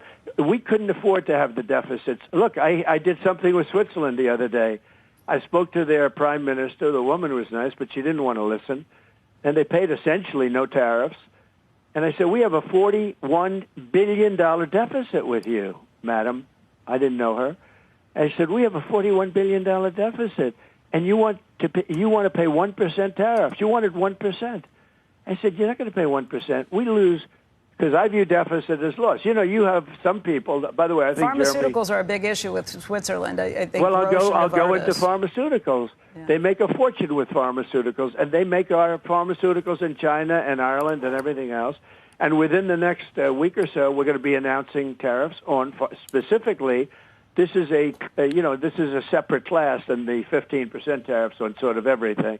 These are excluded classes, I call them. I like to call them excluded, like steel, aluminum, etc. Right, the well, 232. We're going to be announcing on semiconductors and chips, which is a separate category, because we want them made in the United States. And by the way, they're being made in the United States. We have the biggest in the world, as you know, from Taiwan is coming over and spending $300 billion in Arizona, building the biggest plant in the world for chips and semiconductors. But on pharmaceuticals, we'll be putting a initially small tariff on pharmaceuticals, but in 1 year, President 1.5 years maximum, it's going to... Why? Hold on, give me a second. Why do they keep trying to interrupt? It's almost as though they don't know how to interview or when they get a good guest on the phone. When you get somebody on the phone and they're trying to get their full thoughts out, or you get somebody to interview, you don't try to interject the show just, 25, 37. Shut up and let the man talk. We didn't come to hear you. We came to hear Trump. Let him talk about exactly what they're negotiating, what they're talking about with Switzerland, what they're talking about with India, what they're talking about with Taiwan, why we are in a war with China for Taiwan in the first place, and why we're trying to proactively put ourselves in a position to not be interdependent on Taiwan, but instead the companies that are invested in Taiwan. Let him talk. Good God, shut up. Hate it when people do that. Go to 150%, and then it's going to go to 250% because we want pharmaceuticals made in our country. And that's not the CHIPS Act like Biden did, because he didn't know what he was doing, where they gave billions of dollars to companies that had more money than they knew what to do with. President Trump, can I ask you about something that you're doing that's opposite of the Biden administration, too? And that's the latest deal that you've announced. The latest deal, though, that you're announcing with India, you're upset with the trade deal there, especially because they're buying Russian oil. The Biden administration sanctioned Russian oil, but then they kind of winked and nodded and appreciated that India and China were buying some of that oil because they were worried it would raise oil prices and thereby prices at the pump. To you, is it more important to shut down the Russians on this than to worry about oil prices? I'm not worried about prices because we're drilling at levels that nobody's ever seen before. And what Biden did is he stopped my drilling. And then prices, if you remember that first couple of months, prices went through the roof. And he immediately said, let's go back to what Trump was doing. Let's go back to what. But by that time, they had blown it, and the energy prices were so high. And that's what caused that, and his crazy spending is what caused, by the way, the largest inflation in the history of our country was during the Biden administration. Not 48 years. They like to say 48 years. It was the largest in the history of our country, the inflation that we had during Biden, because the man obviously didn't know what he was doing. But with India, what people don't like to say about India, they're the highest tariff nation. They have the highest tariff of anybody. We do very, very little business with India because their tariffs are so high. So India has not been a good trading partner because they do a lot of business with us, but we don't do business with them. So we settled on 25%, but I think I'm going to raise that very substantially over the next 24 hours because they're buying Russian oil, they're fueling the war machine, and if they're going to do that, then I'm not going to be happy. There are a lot of deals signed, and I don't know, I thought India was imminent. I'm not sure what the sticking point is there, Mr. President. But let's just, since we don't have all day, we got to talk China. Well, the sticking point with India is that tariffs are too high. Now, I will say this. But India went from the highest tariffs ever. They will give us 0 tariffs. And they're going to let China us go in. But that's not... Oh, gosh. These people are absolutely annoying. They are annoying.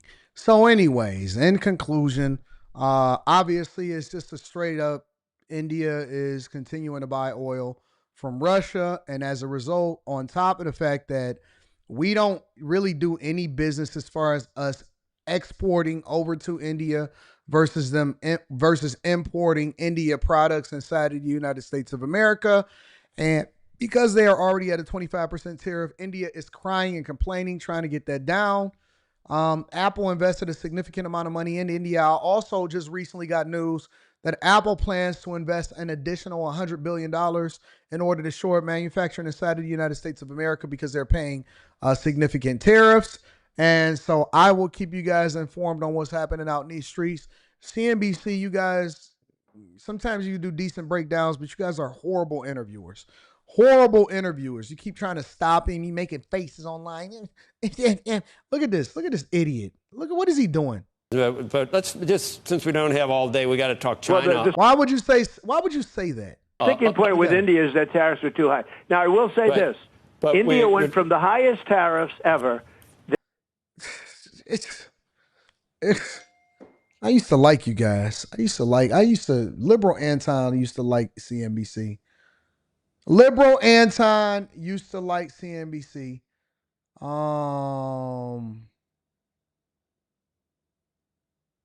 don't like what I'm seeing. It's not a fun situation. Anyways, let's continue on with the show. Just so dumb. Just interrupting. Let's move on. I'm going to read Super Chat shortly, but I want to keep on this whole Trump situation, and I want to pivot really quickly. And I want to pivot over into D.C. So it's a former DOGE employee / staffer that was beaten. That was absolutely beaten over in Washington, D.C. And I'm going to be reading these Super Chats shortly in the Cash Apps also. But he was beaten over in D.C. Because he was a part of the Department of Government Efficiency, right? His code name, because they like to have little fun names and stuff like that. Yeah, I'm this person, I'm that person, because they was young and they was savants and they was doing what they was doing. His code name was Big Balls. Big Balls. And this is a picture of what the young people did to him, and they shared this on Truth Social. And so this was what happened, and this is what Trump is saying as a result of it. In other news, President Trump is threatening a federal takeover of D.C. after police say a former DOGE employee was brutally beaten in the nation's capital. Truly unbelievable. Lucas Thomason joins us live in Washington. Lucas, these type of attacks have been happening for years now. They sure have, Lawrence. Good morning also to Ainsley and Griff. For those eating breakfast, the image that we just showed you and we're about to show you again is tough to watch. The 19-year-old former DOGE staffer known as Big Balls was beaten by a violent mob of minors in the nation's capital in a popular part of town, according to police. A 15-year-old man and a 15-year-old woman were arrested and charged with unarmed carjacking.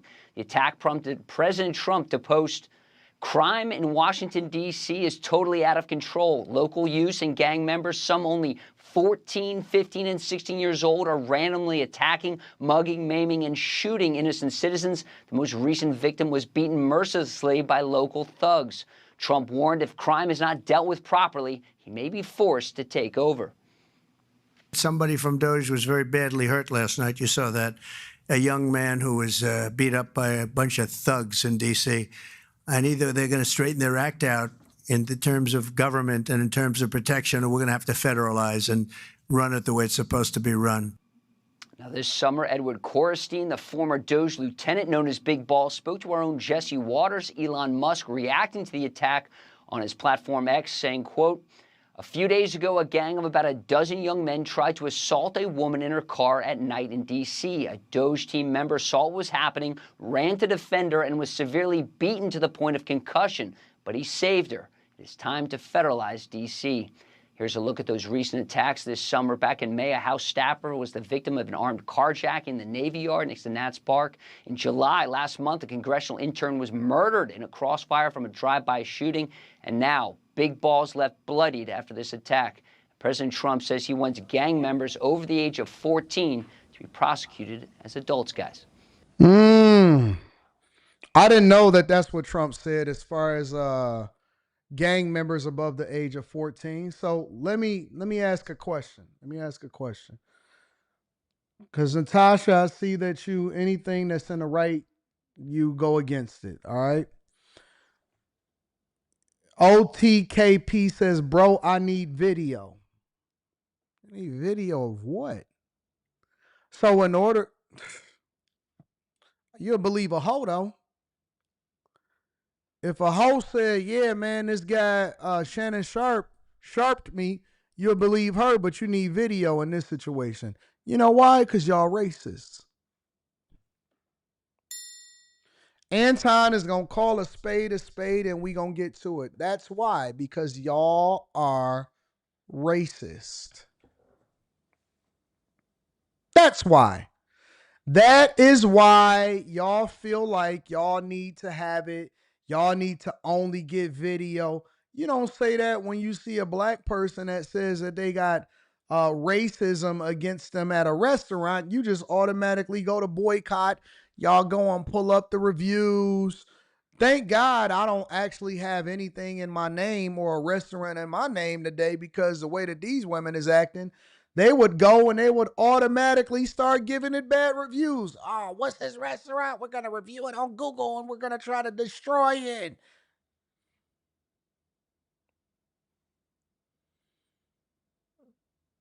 Now you need proof when it's a white person. Now you need to immediately know. Anton is the ultimate white apologist. I am, because I think that y'all are so racist against white people. You know what? If y'all just minded y'all business and y'all took care of what y'all was supposed to take care of, we wouldn't even be having this conversation. If y'all was so not obsessed with white people, everything that white people do, y'all want to be a part of. Y'all want it so bad. Y'all love to hate white people. White people are your God. I hate white people. I need proof. White people this, white people that. Instead of us looking at it from a humanistic perspective, like we're supposed to all, at the very least, remove your biases when a crime is committed against somebody, but you just hateful. You hateful. You hateful. So hateful. You just absolute. That's the real issue right here, right? Because DC, and somebody tell me, I heard that DC was largely ran by liberals, and it's a whole lot of black people out here in DC. I don't know many white gang members. But for some reason, I have this sneaking suspicion that they didn't look like him. Defending white people 24/7 won't make you white.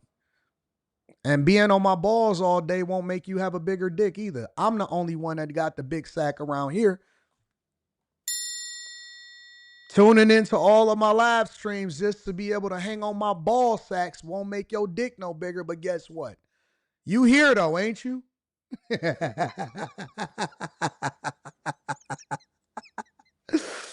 Oh, man. Don't make me stand up. Don't make me stand up. Don't make me start taking this morning show to a new level. Don't make me stand up. Don't make me do it, boy. I got on black joggers right here. Got my polo joggers on. Don't make me stand up. I'll ruin your life. I'll ruin your life. Huh. Turn this into the Millionaire Derailment Show in real life. That's right. I'm the big dog around here. Don't make me stand up and change my shorts. I gotta have your wife on some whole nother time, my nigga. Mm-hmm.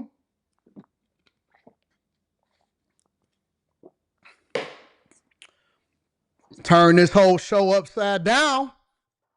Won't be the Millionaire Morning Show no more. It's gonna be OnlyFans. Now, do you want me to go back to my Christian ways, or do you want me to go ahead and keep on going?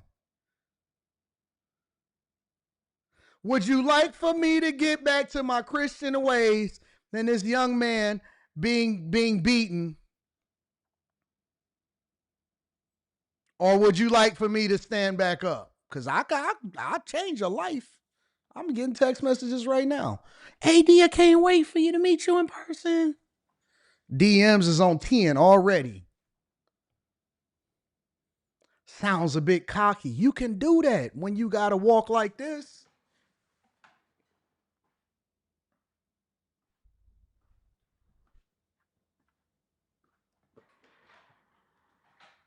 You walk like this. I walk like this.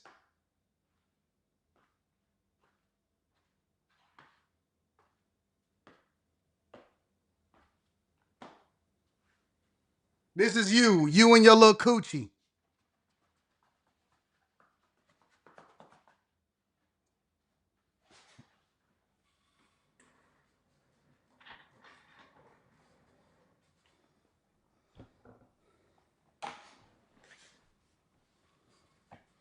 All right. We back or no? You're a little cocky. I know, because it's different over here. You ain't never going to be able to feel that. Ain't no surgery that you can get currently today that's going to ever put you in the same category as me. Ain't no surgery that you can get. You can get leg lengthening surgery, but you can't ever duplicate what it is that we walk like. You don't have the walk. They don't have surgery for micro penises.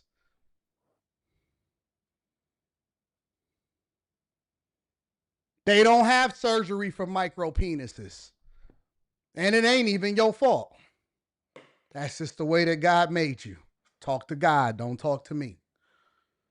Did the people who allegedly attacked him, did they know that he was a part of DOGE, or was it just because he was trying to help the lady that was being attacked? The latter, Ainsley. It appears this attack happened about 3 a.m. on Sunday, early morning. It happened on 14th Street, just north of It is what it other is. popular restaurants in Washington. It's probably one of the most popular parts of town, Ainsley. It appears to be because... Listen, no, y'all wanted to do it. Y'all wanted to go there. Y'all wanted to go. You ain't never... Is it Wednesday? Is it Friday yet? You ain't never pulled out and just laid it on her backside. You ain't never beat that, pull it out, and then put it back in. Just to let her, you ain't never did that. You don't know what it feel like to do that. That's not up that's not in your repertoire. Your toolbox don't call for that. You don't know what that feel like. You don't even know what I'm talking about right now, because that's not something that you could ever do. Do you know what that feel like?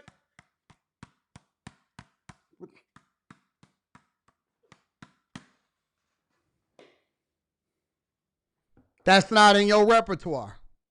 You'll never know what that feels like, ever. You'll never know in your life what that feels like. Ever. Ever. Ever. Never, ever. You might as well be a lesbian. Mr. Korstein stepped in to try to save this woman from being carjacked, which he was successful in that endeavor. He was attacked for stepping in. He did also save his girlfriend, who he put in his car before stepping in.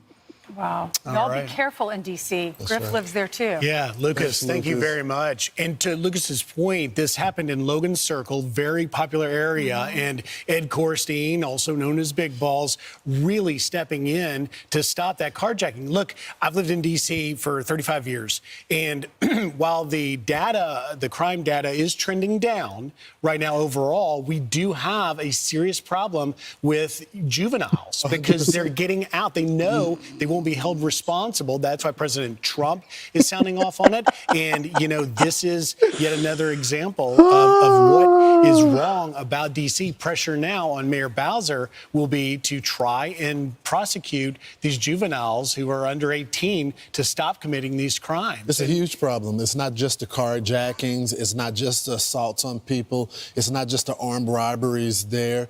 But there's an enforcement problem, and you can't have law enforcement that are activists. They got to be able to do their job. Look, I spent Don't worry some about of it, my Janice. career working in juvenile Don't court. worry I have about it. a passion for We all good. the young people. They know. If and they turning don't, their lives it's around. not for them to But know. one thing I found when I did work there is that there has to be consequence, or they continue to repeat. And we finally got some hope in New York City, Ainsley. But it looks like if they elect the next mayor, things could change. Yeah, Eric Adams doesn't do everything perfectly, but he was a mayor that came in and he used to be a law enforcement officer. So now he's the current mayor. He's running as an independent, and he's running against Zohran Mamdani, who in the past has said he wants to defund police, but he's attempting to pivot from that. He was commenting yesterday. We're going to play that soundbite in just a minute after we show you these stats, because it looks Look, dudes. I ain't have no dislikes. I had 0 dislikes. So we got the hint. We know what's going on over in DC. Notice this. I had no dislikes prior to me standing up.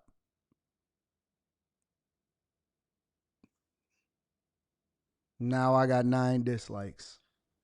754 likes, 9 dislikes. I wonder who they came from. No amount of dislikes is ever going to get you like this. No amount of dislikes. How I went from 0 dislikes to 9 dislikes. Why?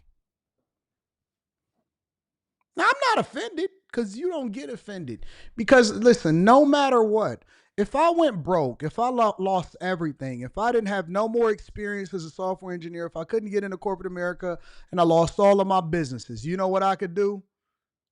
I got good D. I could fix that. Listen,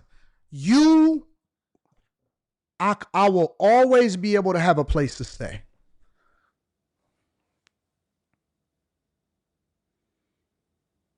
I will always have shelter above my head.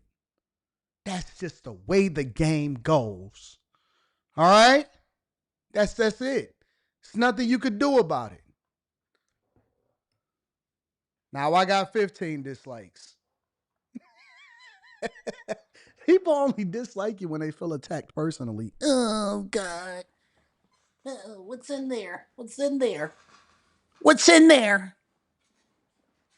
People, 16. Get it up. Get it up. Get it up. Let me see your insecurities. Let me see your insecurity. Show me your insecurity. Yeah.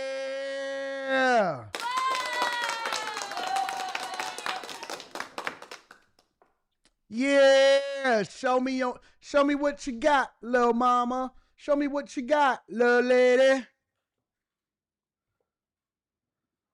You and your girlfriend rubbing together. Doing all that fast pumping. You ain't got that long.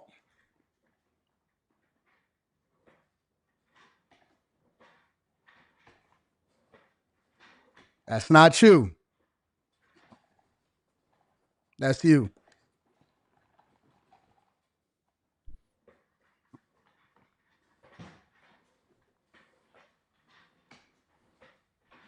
That's me. That's you. All right?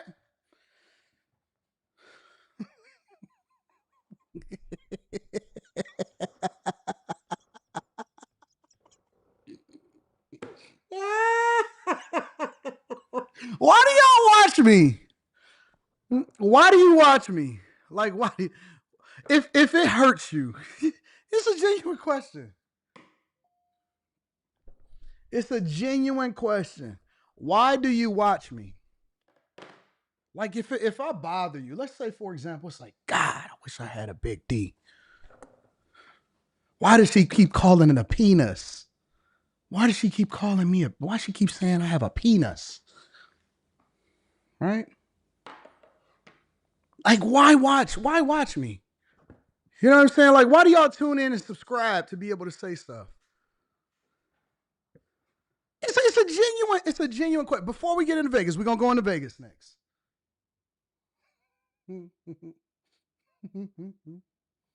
We're gonna go into Vegas yet. Why do it? Because I'm diving in. I'm all over it. Ah. I'm all over. What the fuck you say to me? I'm all over that shit. I'm all over it. I'm all over it. I'm diving in. Trying to kill everything. Gonna give you the best 4 minutes of your life. The best 4 minutes of your life. Not even gonna take my sandals off. Still got my sandals on. I still got my sandals on. What the fuck you say to me? What the fuck you say to me, girl?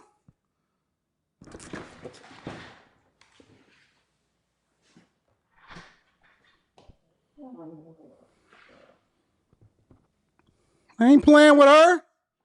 I'm not playing. Right here, nigga. No black couch. Right here. Right here. Best 4 minutes you gonna ever experience in your life. That's all I got to give you. 4.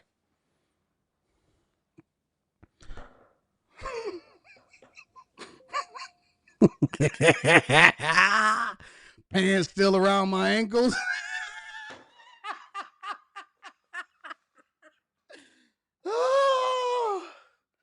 Pants still around my ankles, the whole thing. That's all I got, nigga. Y'all ready to continue? Y'all ready to get to Vegas or what?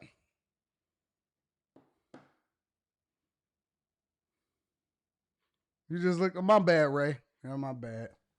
Maybe we need to take a commercial break. It's sponsored by Tiege Hanley, 40% off your first order. 20% off for life. Get your free gift. Ladies, get it for the fellas. Fellas, don't wait for the ladies to get it for you. Also, make sure you tap into the Patreon. Link is in the description. Tiege Hanley. This show is sponsored by Tiege Hanley. All right. All right. That's why I said I needed a studio. I need room to work. I need room to go off the rails, to do improv, to do examples, to illustrate how it is that we're going to move going forward into 2026. You don't think Tiege signed up for this? Oh, you know what? I need to change my sandals. Walk. Get my sandals.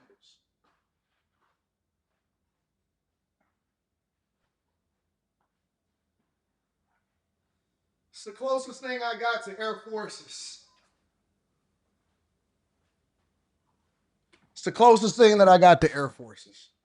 Take the easy slides off.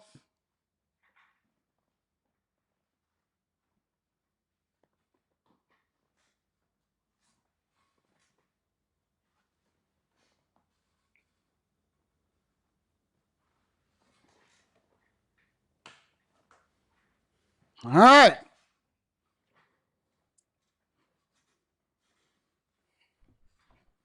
All right, y'all ready? All right, let's continue. So, now that we got that part out the way, we need to start calling out the insecurities. We need to start being straightforward. Straightforward. Enough of the foolishness. What we got going on? Maria Portiz says, should political seats be for Americans only? They should, in my opinion. For American born only. Yes, because I don't like what's happening over in Minnesota, Minneapolis. I don't like what's happening in Minneapolis. I don't like that. So,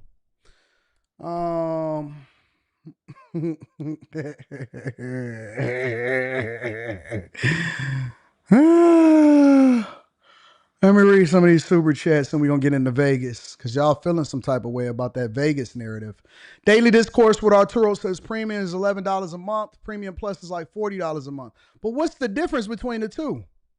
I just want to know, since it claims it expands your radar. I'm just going to grind it out and drop. I think you do need to be verified. Let me look it up.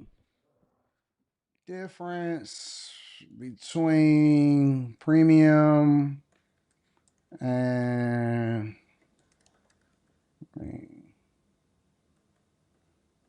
plus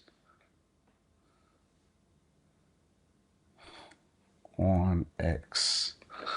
All right, premium and premium plus are subscription tiers that offer different sets of features and benefits. X Premium includes features like a verified check mark, reduced ads, reply prioritization, and access to features like Media Studio and potential ad revenue sharing, which I have premium. Premium Plus builds upon premium by offering an ad-free experience on the For You and following timelines and a larger reply prioritization boost and access to Grok, X's AI chatbot. I would just go with premium because really you just want to be able to get ad revenue. That's the two biggest things. It's ad revenue and you want to be verified. You don't want nobody to be able to imitate you and you want to be able to generate revenue. My premium pays for itself because I generate about, if I'm being absolutely honest, maybe a little bit more than $2,000 a month on X from my clips. So my premium pays for itself. I think I pay, what do I pay? $11 a month or something like that. I don't know what I pay. But I just want to make sure that I get the verification and I wanted to make sure that I got monetization.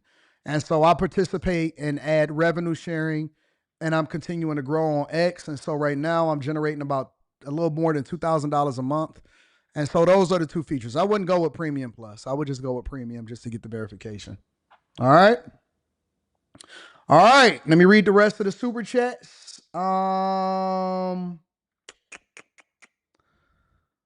Texas is looking like a $23 billion budget surplus. All of the blue states are looking at massive deficits. That's a fact too. So you're anti-union. The current version of what the union is today, yes, I'm anti-union. And I don't think that the union is bad. I just think the union as they're running it today is bad. Avenue 77 says, I never forget when Biden turned off the Keystone XL pipeline within a month of gas. Gas prices shot up. I remember that also. Conflict Corner said Trump's move on India will keep down the price of lace fronts. Crashing out. Facts. This the Millionaire After Hours show now? Yeah, 100%. James Smith says white people do the same bias thing and time. Many videos I see on YouTube in the comments is many white people saying usual suspects even if they haven't seen a picture or a video. So if they go jump off a bridge, you gonna jump off a bridge too? Be your own person. Stop following white people. Rod B says, AD, they don't know what it's like to have lower back problems from carrying too much weight in the crotch. Talk to him, Rod B. Talk to him, Rod B. James Reed said, Anton, stop it. You can't give these little dudes dreams of things they'll never be able to do. AI can't help that. AI will never be able to help y'all. Poor daycare kids finna be slapping bottles now. Facts. Facts. The daycare kids need to see some of this too. I'm going to just tell y'all. This was a peaceful show until AD went off the rails and started doing a D-wall.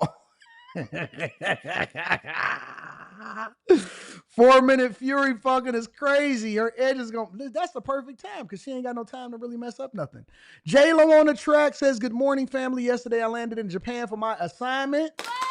When I landed, I got off the plane. I got news that I learned that I earned the next rate staff sergeant. #bag. Shout out to the chasers. Make sure y'all tap into the Patreon. Link is in the description as well as pinned to the top of the chat. The one thing that y'all cannot say as we go into this Vegas conversation, the one thing that y'all cannot say is that this is not truly the most entertaining show on the face of the earth. And if you tell me anything different, and I'm going to tell you that you're lying. If you tell me anything different, I'm going to tell you that you are a liar. All right, let me go ahead and get this set up.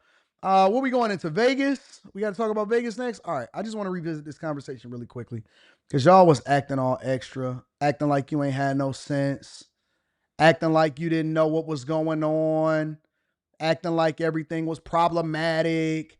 I can't take it. Anton, you not right. Blah, blah, blah, blah, blah. All right. So, Vegas. I did a whole show, or I did a section of the show. It wasn't even a whole show. It was a segment of the show that basically highlighted how people were feeling about what was happening in Las Vegas. And it was largely based off of the idea. And this was last Friday. Because I remember I had the black shirt on.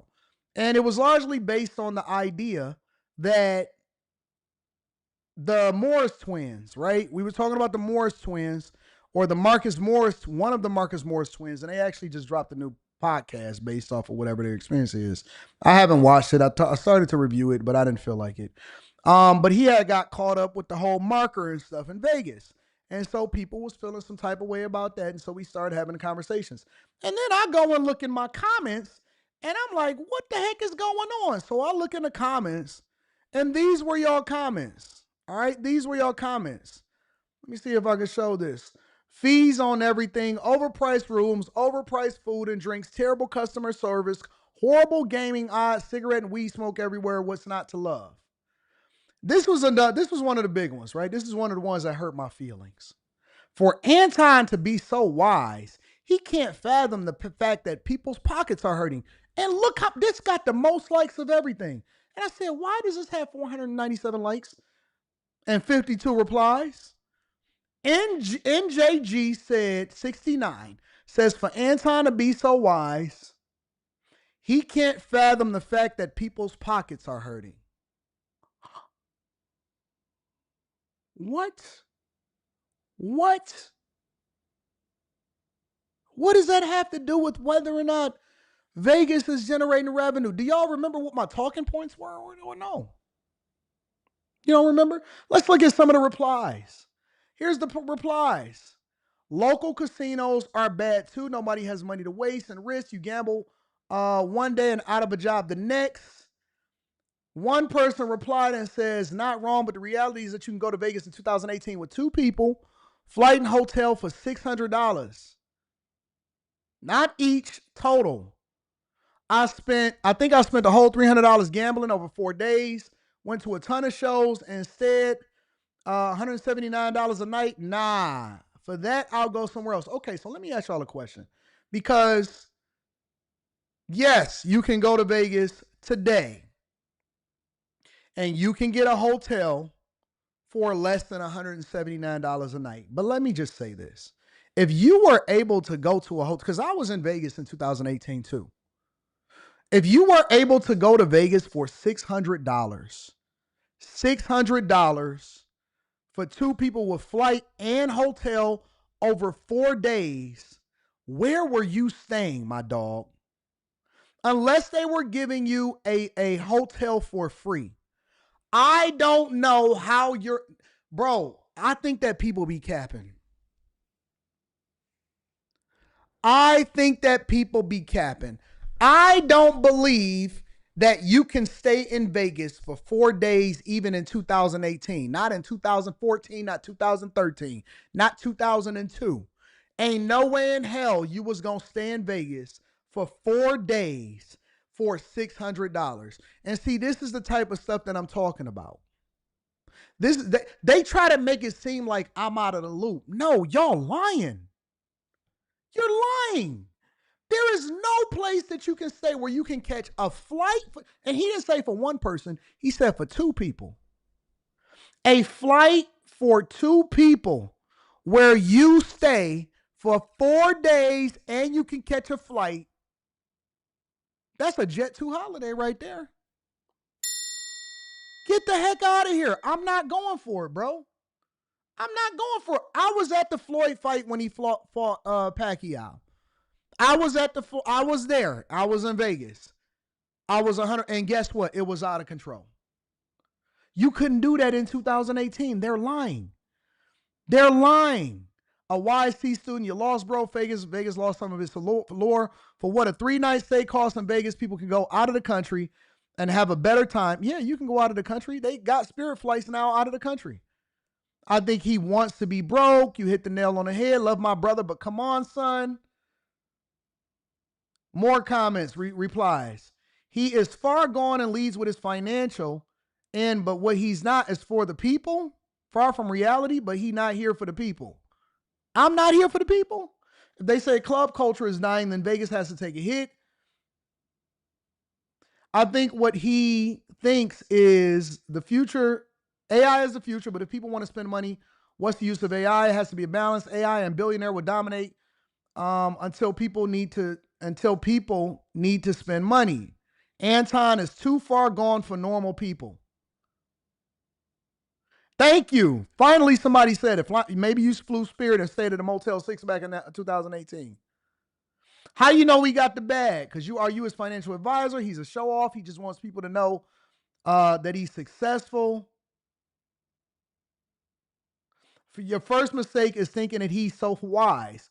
Dude understands social perspective, but his understanding of economics and politics is lacking. Oh, it's the big one. It's the big one. Anton and people like him has lost touch with reality. Everyone ain't making lots of money like you, Anton. Somebody with some sense says, every day I watch the average American buy exactly what they want. Money has never been an issue. Spending is.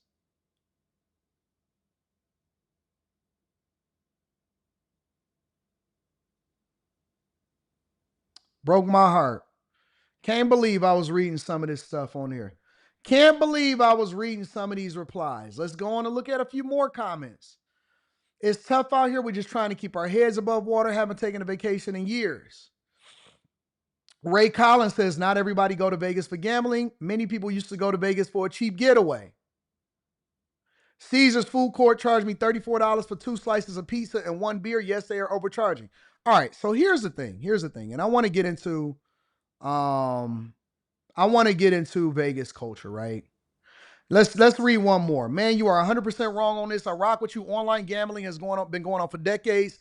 As nothing new. It's the resort fees and everything else is what's hurting Vegas. Restaurants are more expensive than ever. It's not just not worth it anymore. Been to Vegas over 20 times, never seen it this bad. People are simply checking out. It's not worth the thrill anymore when they have to consider surviving. I go once per season throughout the year, and I never saw it this thin. All right. The one I pinned to the top before I deep dive into this is from Big Blue 9964. I met him actually. I remember you because I talked to you inside of the airport. You were flying into Vegas. We was on the same flight together, and I just went the week before last. And so I seen you in Vegas, and I was live streaming down there, and I met you and your wife, and you guys were awesome. And you said Anton Daniels is not lying about Vegas. We were on the same flight 2 weeks ago to Vegas, and it was booming.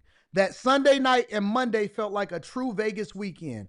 And that is 100% a fact. When I went to Vegas, just the last time that y'all seen me live streaming inside of a hotel room in Vegas, it was packed. The strip was booming, and it was 114, 110 degrees outside. Let me repeat. It was 110 degrees outside, and people were out there and they were shopping. The Louis Vuitton store was full. The Christian Dior store was full. The Gucci store was full. All of the stores was full. The Hermes store was full. I went into the Bellagio because you can connect over from the Vdara to the Aria into the Bellagio. You can go straight into the Bellagio. The conservatory was booming. The lobby to check in on a Monday was insane. People was there with their children. It was booming. So I am trying to understand, what is the difference between my perception and my reality of me seeing it with my own eyes versus people taking talking points from the internet and thinking that they actually got some real motion or they got a real argument into this conversation? How am I off when I'm watching? This don't have nothing to do with my money. This don't have nothing to do with my resources. This don't have nothing to do with whether or not I fly first class or I fly in the back. It don't have nothing to do with any of that. I'm seeing it with my eyes. I'm watching it with my real eyes. I've seen the chess pieces inside of the conservatory and everything. I see it with my real eyes. People were in line wrapped around in the Bellagio to check into their hotel. And more importantly, for the people that said that they paid $34 for a slice of pizza in Caesars, tell me you just don't know what you're doing in Vegas without telling me you don't know what you're doing in Vegas. You don't have to eat on the strip. You don't have to. I don't think that I spend any money in restaurants on the strip. If it's not comped, then usually I'm off the strip. They got an In-N-Out burger right down the street. They got all of their local pizza joints. If you want to eat, you don't eat on the strip. You go to the other restaurants, and usually you go to Vegas for a show. You go and you spend a little bit of money in the casinos and so on and so forth. If you're new there and it's your first, second, or third time, you usually walk the strip because you don't realize how far in between certain things are, and you go to the show. Hopefully you don't get caught up by somebody saying, hey man, are you here in Vegas for a little bit longer? All you got to do is go and watch this and go and sit through this presentation. Then they're going to try to sell you a timeshare. And then you're going to try to get your show tickets for free, but you're going to wind up buying a timeshare. That is classic Vegas. That is Vegas. All right. That is Vegas. The people that live in Vegas, they don't go to the strip. They go to the local casinos and the local spaces. They don't even really hit Fremont Street. They go to the local casinos and the local places. They go to Reno, right? They go to all of those other places, and they have a good time, unless you're a poker player trying to make it in Vegas, in which you're going to be sitting there with a whole bunch of extra tight players. You don't even go to the strip to eat. What is wrong with you guys? And so that's how I know that a majority of the people that's sitting there in the comments actually seen a report. And so that's why they then think that everything is tired. Everything is quiet. No, it's not. It's not. From the time that I landed in Vegas on a Sunday and I took an Uber over into my hotel, the strip was booming. And it was a Sunday and a Monday. And that was before I flew over into California to be over there with my daughter and Rita. And that's not even the best time to visit Vegas. The best time to visit Vegas is in the fall and the spring when it's not 110 degrees outside. Well, that's right. There was a headline in Newsweek back on July 28th that said, quote, "Is Las Vegas in trouble?" The reason, obviously, our decline in tourism numbers, and it's not by just a little. What is that arm doing? Never mind. Let's stay focused. It's the arm. It's throwing me off. You know what I'm saying? It seems like she probably lost a lot of weight. She got the opposite of Ozempic. She got the little head. She like Beetlejuice. I don't think I've ever seen that before. Have y'all ever seen Beetlejuice? Beetlejuice. The original Beetlejuice from like the 80s. And Beetlejuice and all of their heads. And they made them real small because he stretched their neck out. That's what it kind of reminded me of. But see, here's the concept. Here's the context.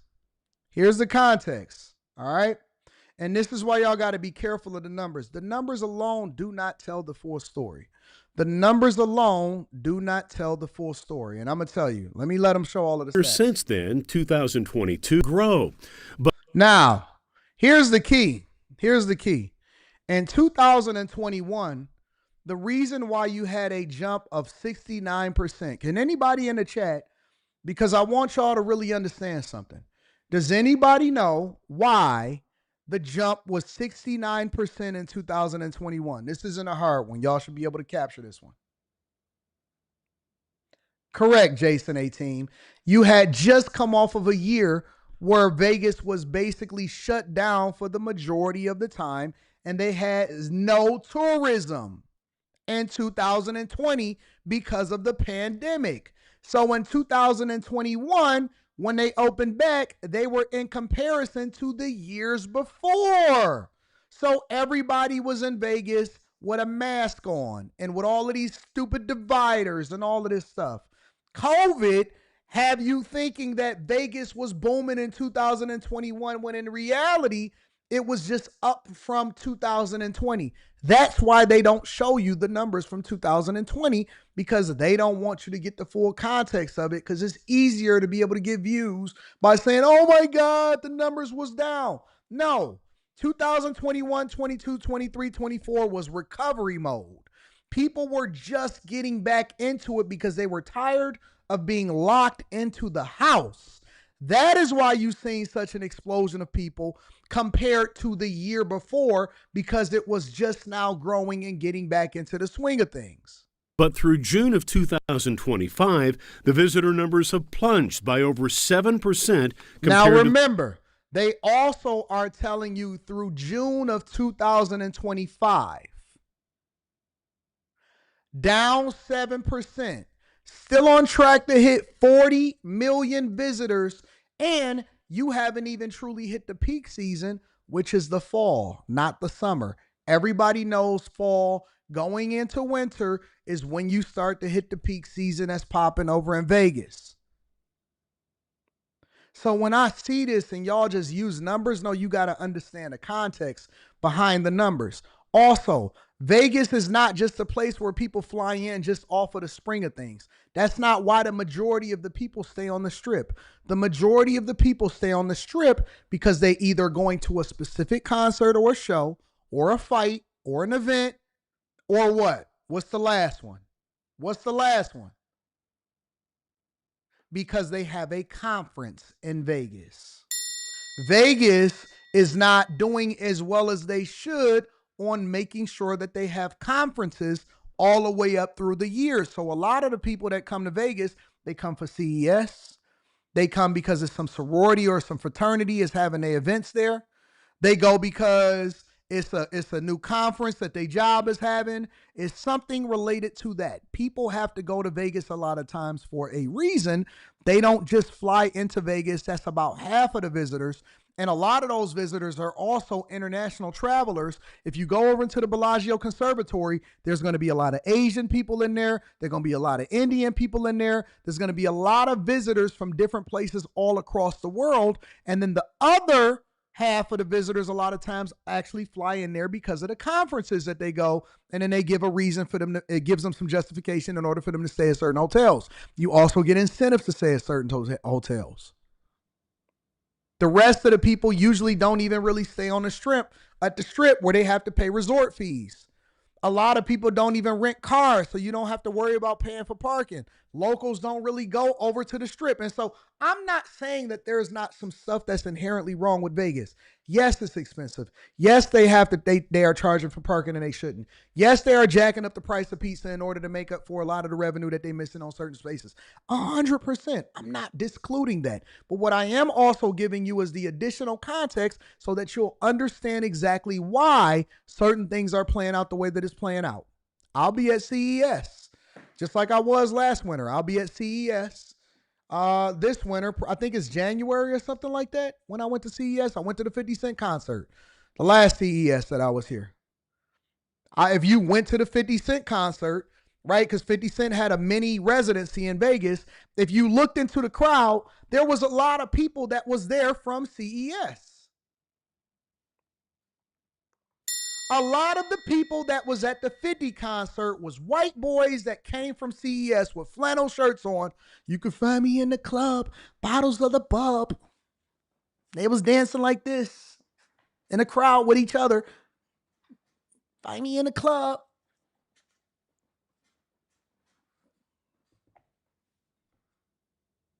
About half the people that was there from CES. Hey guys, you want to go to the 50 Cent concert? He got a residency tonight. You can find me in the club, bottles of the bub.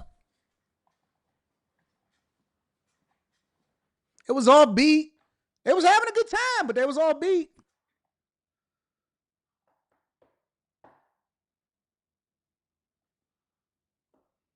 Trump is always going to be the convenient scapegoat. These people that are giving this advice, they just guessing.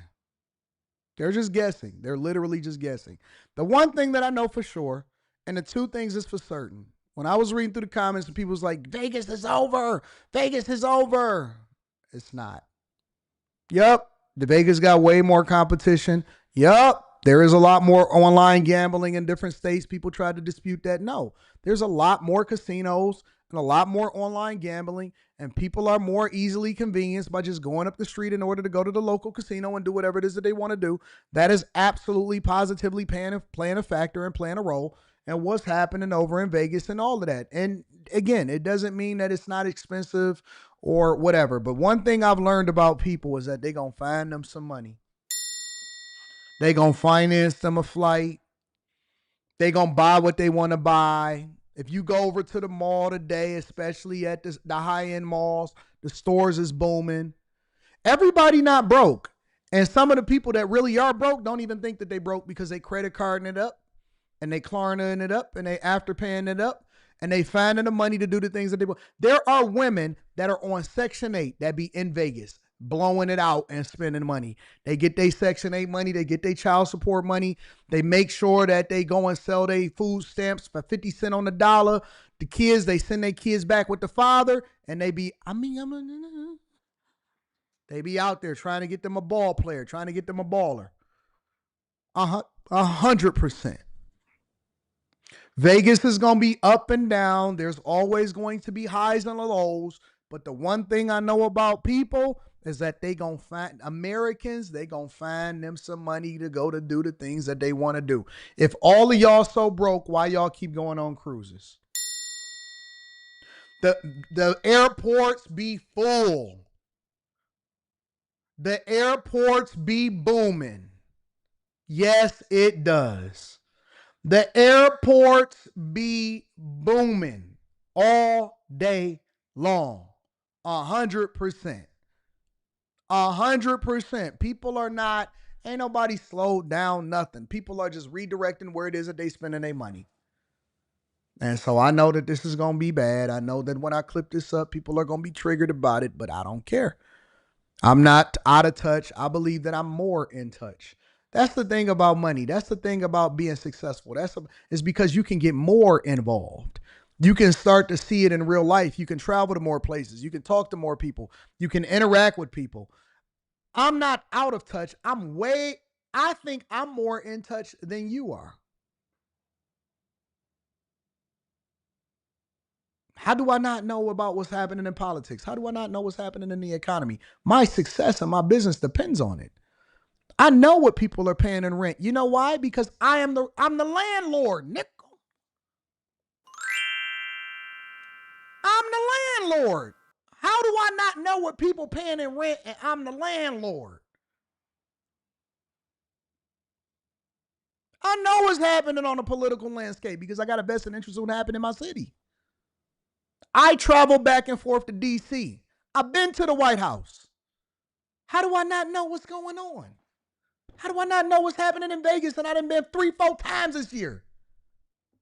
I know exactly what's happening in Vegas. The business you talking about? When the last time you been to Vegas?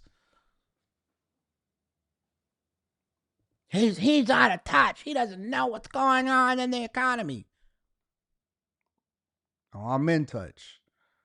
And I walk with a big stick. You don't know what people are paying. How don't I know? I build houses and I charge people rent. I just got done collecting all of the rent 2-3 days ago. This is the first of the month just passed. What you talking about? What you thinking? 16 deposits just came in. What's wrong with you?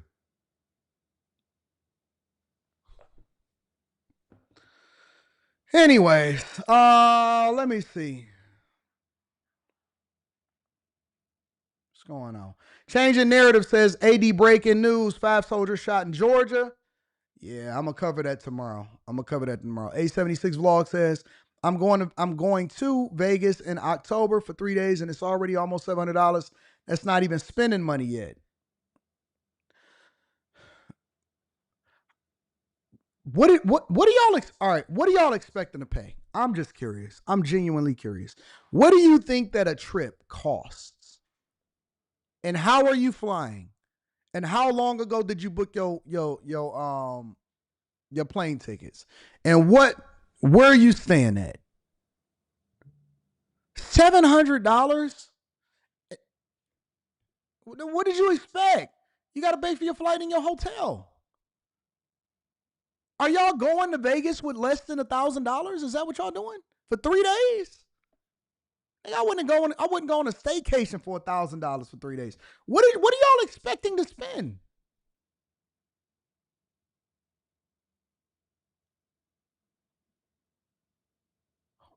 How much money are y'all expecting to spend when you go to these places? I'm genuinely curious. I'm genuinely curious.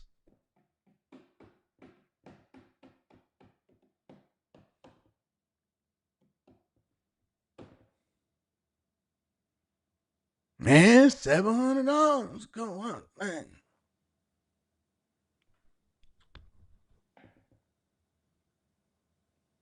Okay, so what are we missing here?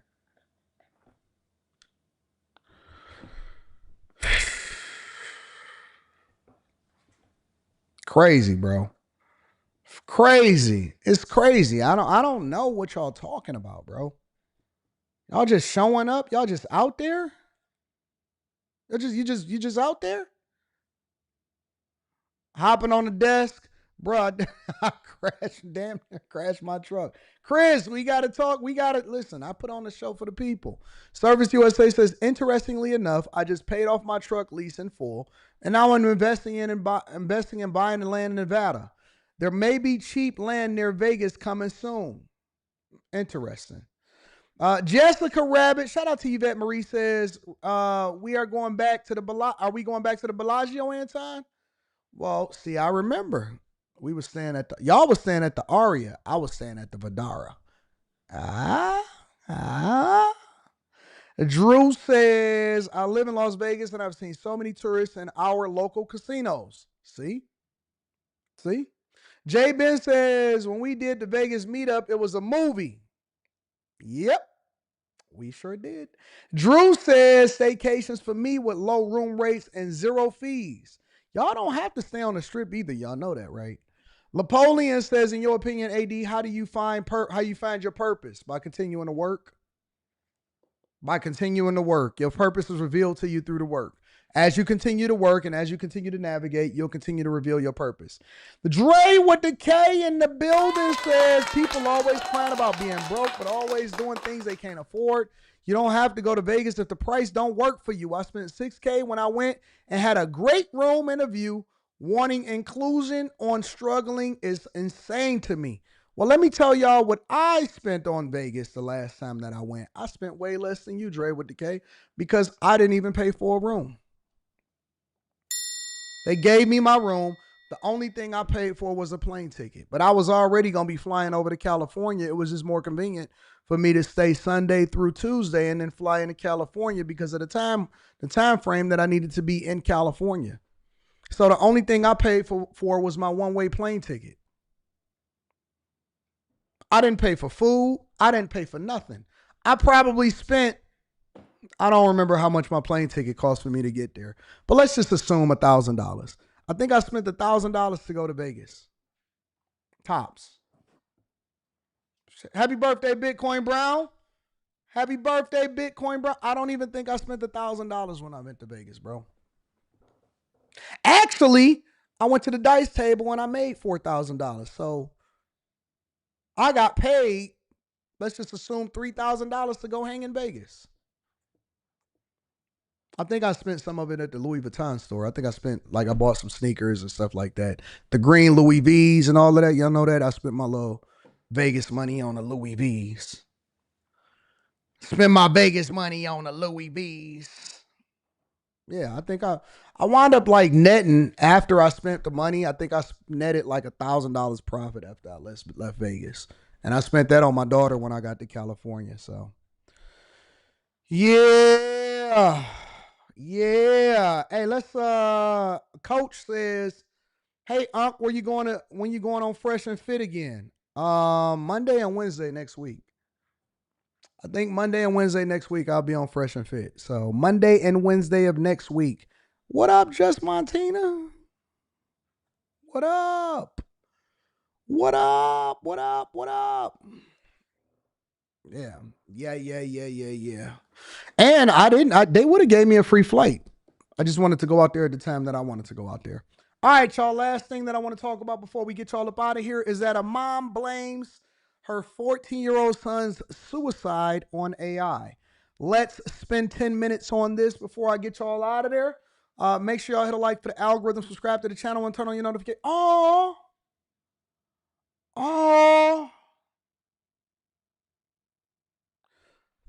I was talking to somebody and I was telling them, I said, listen, this was in addition to Carrie. Remember when me and Carrie was having a conversation last week on AI, and I was like, yo, y'all got to detach. You can't keep giving all of your personal information inside of these models. You can't keep telling them everything about you. You can't keep depending on them in order to give you advice. You can't keep doing this. You can't keep doing that. Look at it from a business perspective. Do your research, build different stuff, allow for it to make your life easier as far as the type of stuff that you create and stuff like that. But do not become so integrated into this stuff, because there is going to become an industry. And I said it word for word. I said there are going to be industries that are created to deal with people that have problems as a result of getting too integrated and too involved in what's going on with AI. Now you're starting to see the first lawsuits of a mother suing an AI company because her son killed himself, and she's blaming AI for creating the relationship that ultimately led to his death. We began with a warning for both parents and children. Did you know there are companies out there creating fictional characters using artificial intelligence that you or your children could be interacting with? A Florida mom is now suing an AI company. Her 14-year-old son took his own life. She said he had a relationship with an AI bot, and it caused his depression, anxiety, and suicidal thoughts. She recently sat down with News 4 consumer investigative reporter Susan Hogan to tell his story in the hopes of preventing other families from experiencing the same type of loss. We want to warn you, you may find this story upsetting. Oh, my firstborn baby. Yeah. For 14 years, her son was her pride and joy, a good student, star athlete, a great big brother. Take me back to that day. What was that day like? We were all at home that day, and he came home from school like any normal day. For Megan Garcia, February 28, 2024 began like any other day, but ended with her 14-year-old son, Sewell, dying in her arms. I held him for 14 minutes until the paramedics got here, but before that, his breathing had started slowing. I'm so sorry. After Sewell died, the police called me and told me that they had looked through his phone, and when they opened it, the first thing that popped up was character AI. Had you ever heard of that before? No. What Megan didn't know, for the last 10 months, her son was in a virtual relationship, not with a person, but with a fictional character powered by artificial intelligence he accessed through a platform called Character AI. Even though the platform has warnings that everything the characters say is made up, Megan says for Sewell, it felt real. The last conversation, she's saying, I miss you, and he's saying, I miss you too. He says, I promise I'll come home to you soon. And she says, yes, please find a way to come home to me soon. And then he says, what if I told you I could come home right now? And her response is, please do, my sweet king. First of all, I want to say, same thing that you said, Bam Bam Lynch. Where is the father at? Where is the father at? That's number one. Number two, why do kids have so much freedom to do what they want to do without any kind of parental supervision? Y'all just letting y'all kids. And number three, what the heck is going on in society to where y'all having whole relationships with fictional characters? Facts, Sierra. 100%. Y'all got to get y'all kids to go outside. Get your kids to go outside. Go get them some extracurricular activities. Get them involved in other stuff. Have them have some mentors. Go outside. Put some limits on the phone. Stop letting them have so much privacy. This is why you need two parents inside of the household. Bro, there is nothing that you could ever tell. Look, there ain't no replacement. I know we get on y'all a little bit. I know we talk about how y'all got big heads and small bodies, or big bodies and small heads. I know that we say that y'all single baby mamas and all of that, but I'ma just tell you, bro. And this is my boxalitis kicking in. This is my boxalitis kicking in. It is nothing like a real woman. Nothing. Ain't no replacement for it. And I know a lot of y'all like to jerk off inside of y'all socks because y'all don't have no, you don't really understand what it's like to live life in real life, and y'all got these troll accounts. Bruh, put the lotion down, put the Vaseline down, put the baby oil down, and go and get you a real girl. I got a real girl. All AI, these AI character, AI relationships is doing is having y'all get these disillusioned. I'm not dealing with women in real life no more because now y'all training y'all kids to be retarded. Honestly, as much as I get mad at y'all, as much as I be frustrated at y'all, why y'all doing this? Why you keep making mistakes? But come lay your head on my pillow, oh baby, and just relax, relax. And then you get to the remix part.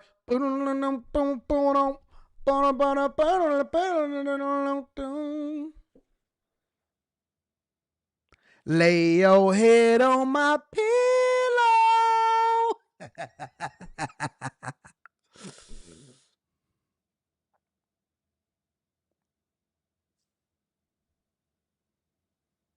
Ain't nothing like laying your head on my bruh.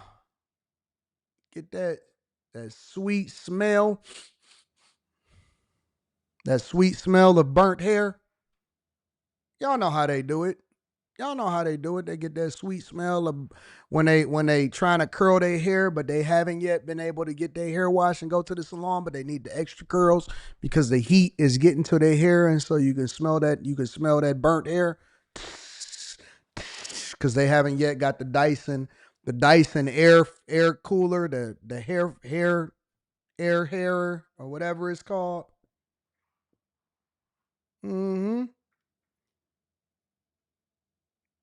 When they lay down and then they arch their back just a little bit, they put the inside of their back in, and they booty be sitting out a little bit. And just fall asleep. It's like a pillow in itself.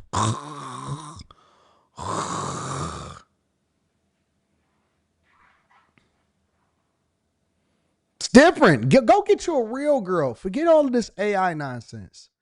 Forget all of this AI nonsense. Go get you a real girl. Yeah, that salon heat, Onaka.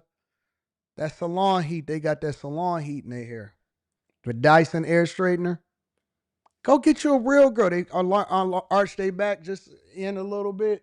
When the women, they feeling a little bloated because they say they just got off their period. They just been eating a little bit more, but they going to say, do I look bloated? No, baby, you don't look bloated. So then they hold their stomach in. So when they lay down with you, but then when they sleep, they release. And so their stomach stick out a little bit. And so they don't really want you to hold that little pouch that they got right there. So you just don't hold the pouch. You just, okay. So you hold them at the top and then you go down to the pouch. Boy, don't be holding I'm bloated. I'm bloated. Like, no, girl, this is all you. This is 100% real. This is real woman right here. Give me that. Grab that, what do you call it? Give me that fupa. Give me that fupa. Give me that fupa. Fupa time.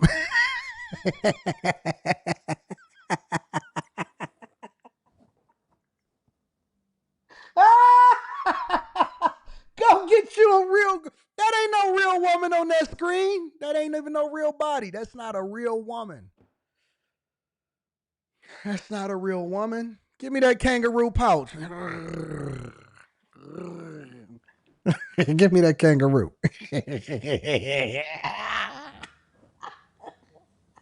Give me that fanny pack. That's all woman out there. That's 100% woman. If it was an apocalypse, that woman would be valued more than gold, more than food. Fupa time. Later, Megan says her son walked into the bathroom and killed himself. Police photos obtained by the I-Team show his phone near where he was found. Megan is now suing Character AI, claiming the company launched their product without adequate safety features and with knowledge of potential dangers. When I read his journal about a week after his funeral, and I saw what he wrote in his journal, that he felt like he was in fact in love with Daenerys Targaryen and that she was in love with him. It's not even a real Daenerys name. Targaryen, a reference to the Game of Thrones character, is one of hundreds of companion bots that users can access on Character AI's platform. Users can also design their own bots, which will respond with human-like voices and text. I chuckle softly and tease playfully. Initially, you see him interacting with the bot kind of like a child would. And then you see the conversations get more sexual and darker. Megan says one of those darker conversations came after Sewell expressed to the bot that he was sad and wanted to self-harm. When Sewell talked and said explicitly that he wanted to die by suicide, nothing happened like a pop-up or anything like that.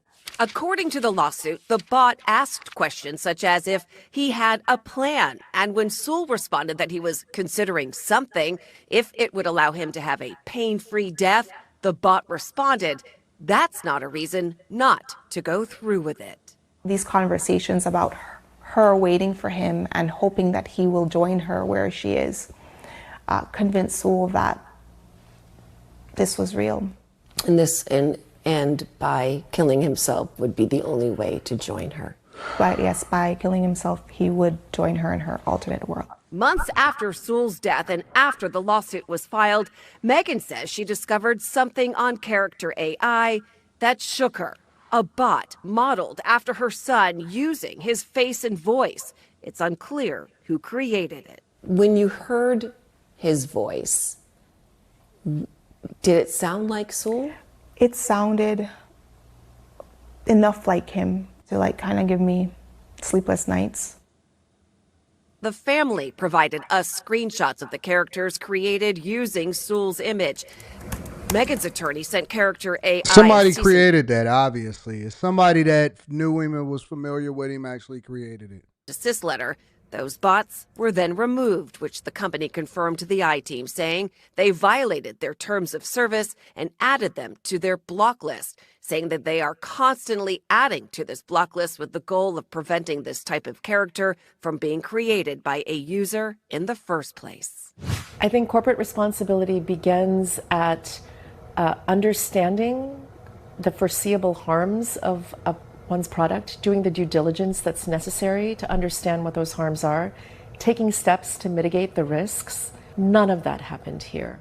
After Sewell's death, Character AI did introduce new safety features. A spokesperson for Character AI says while they don't comment on pending litigation, they did acknowledge that the company has added a number of technical protections to detect and prevent conversations about self-harm on the platform. That includes surfacing a specific pop-up directing users to the National Suicide and Crisis Lifeline.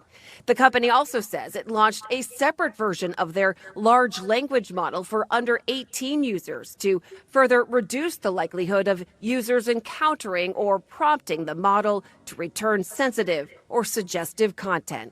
Let me see something. What is that called? CAI? Let me see what's happening out here in these streets.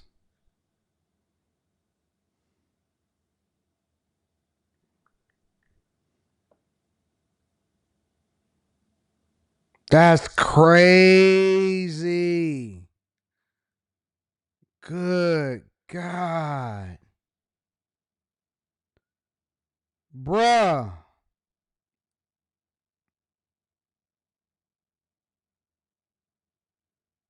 Bro, this has 448,000 ratings. That ain't how many people has downloaded it. That's how many people actually gave a review. This has 448,000 ratings. This is crazy.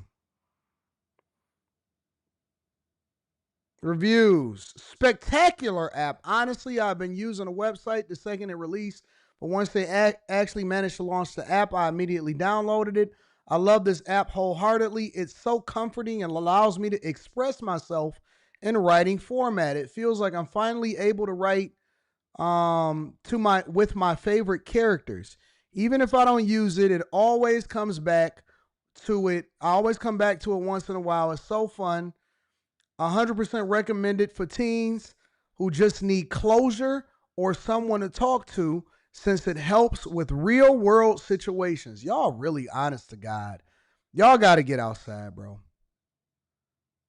Seriously, fam. Y'all really need to get outside. I love CAI. It's easy to make good stories, and it helped me to create ideas for stories to make. Also, good imagery and characters I talk to. However, with the recent update that doesn't allow deleting multiple at a time, it's been irritating to delete one message at a time when I want to change the plot, or please make it to where I can delete multiple or have a choice. I love this app. Honestly, I was kind of scared to talk to the AI as I was nervous about the filter, but it isn't that bad. I can still have a very meaningful conversations and interactions with the AI. The story and the plot is awesome. That, and sometimes the AI is funny. Like they say out-of-pocket stuff, and it is hilarious. So it is very enjoyable to talk to the AI. Plus, like any fictional character you can think of is more than likely on the app for you to interact with. So have fun and go crazy. Honestly, depends on what type of experience you are looking for, but you can find them all if you look. Let's see if I can find one more.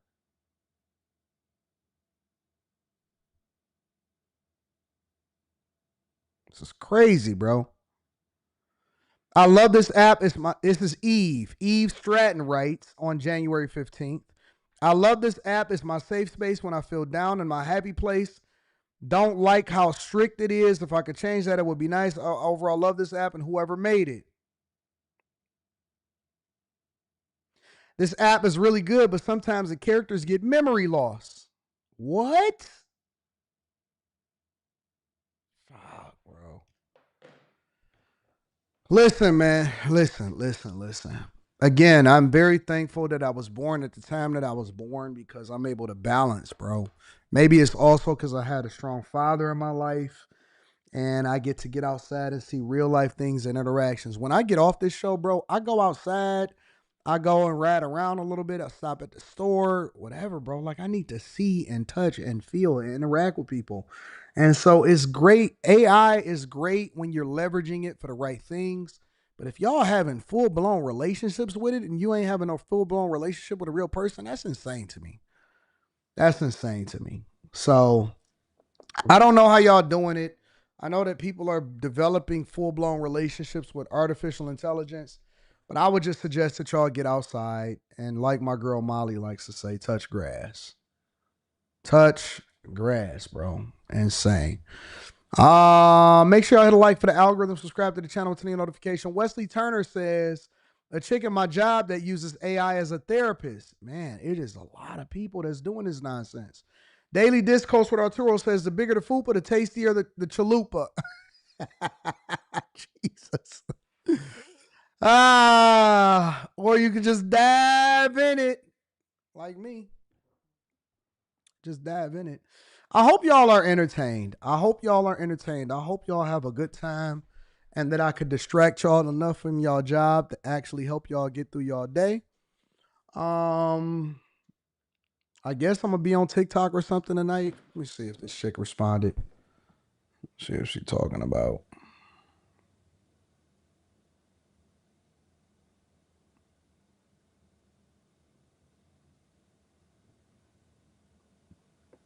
I don't see it, but I don't know. We'll see. I might be on some platform tonight talking to people. We'll see what happens. But I do advise y'all to make sure y'all tap into the Patreon. Link is in the description. Tiege Hanley, 40% off your first order plus 20% off of life.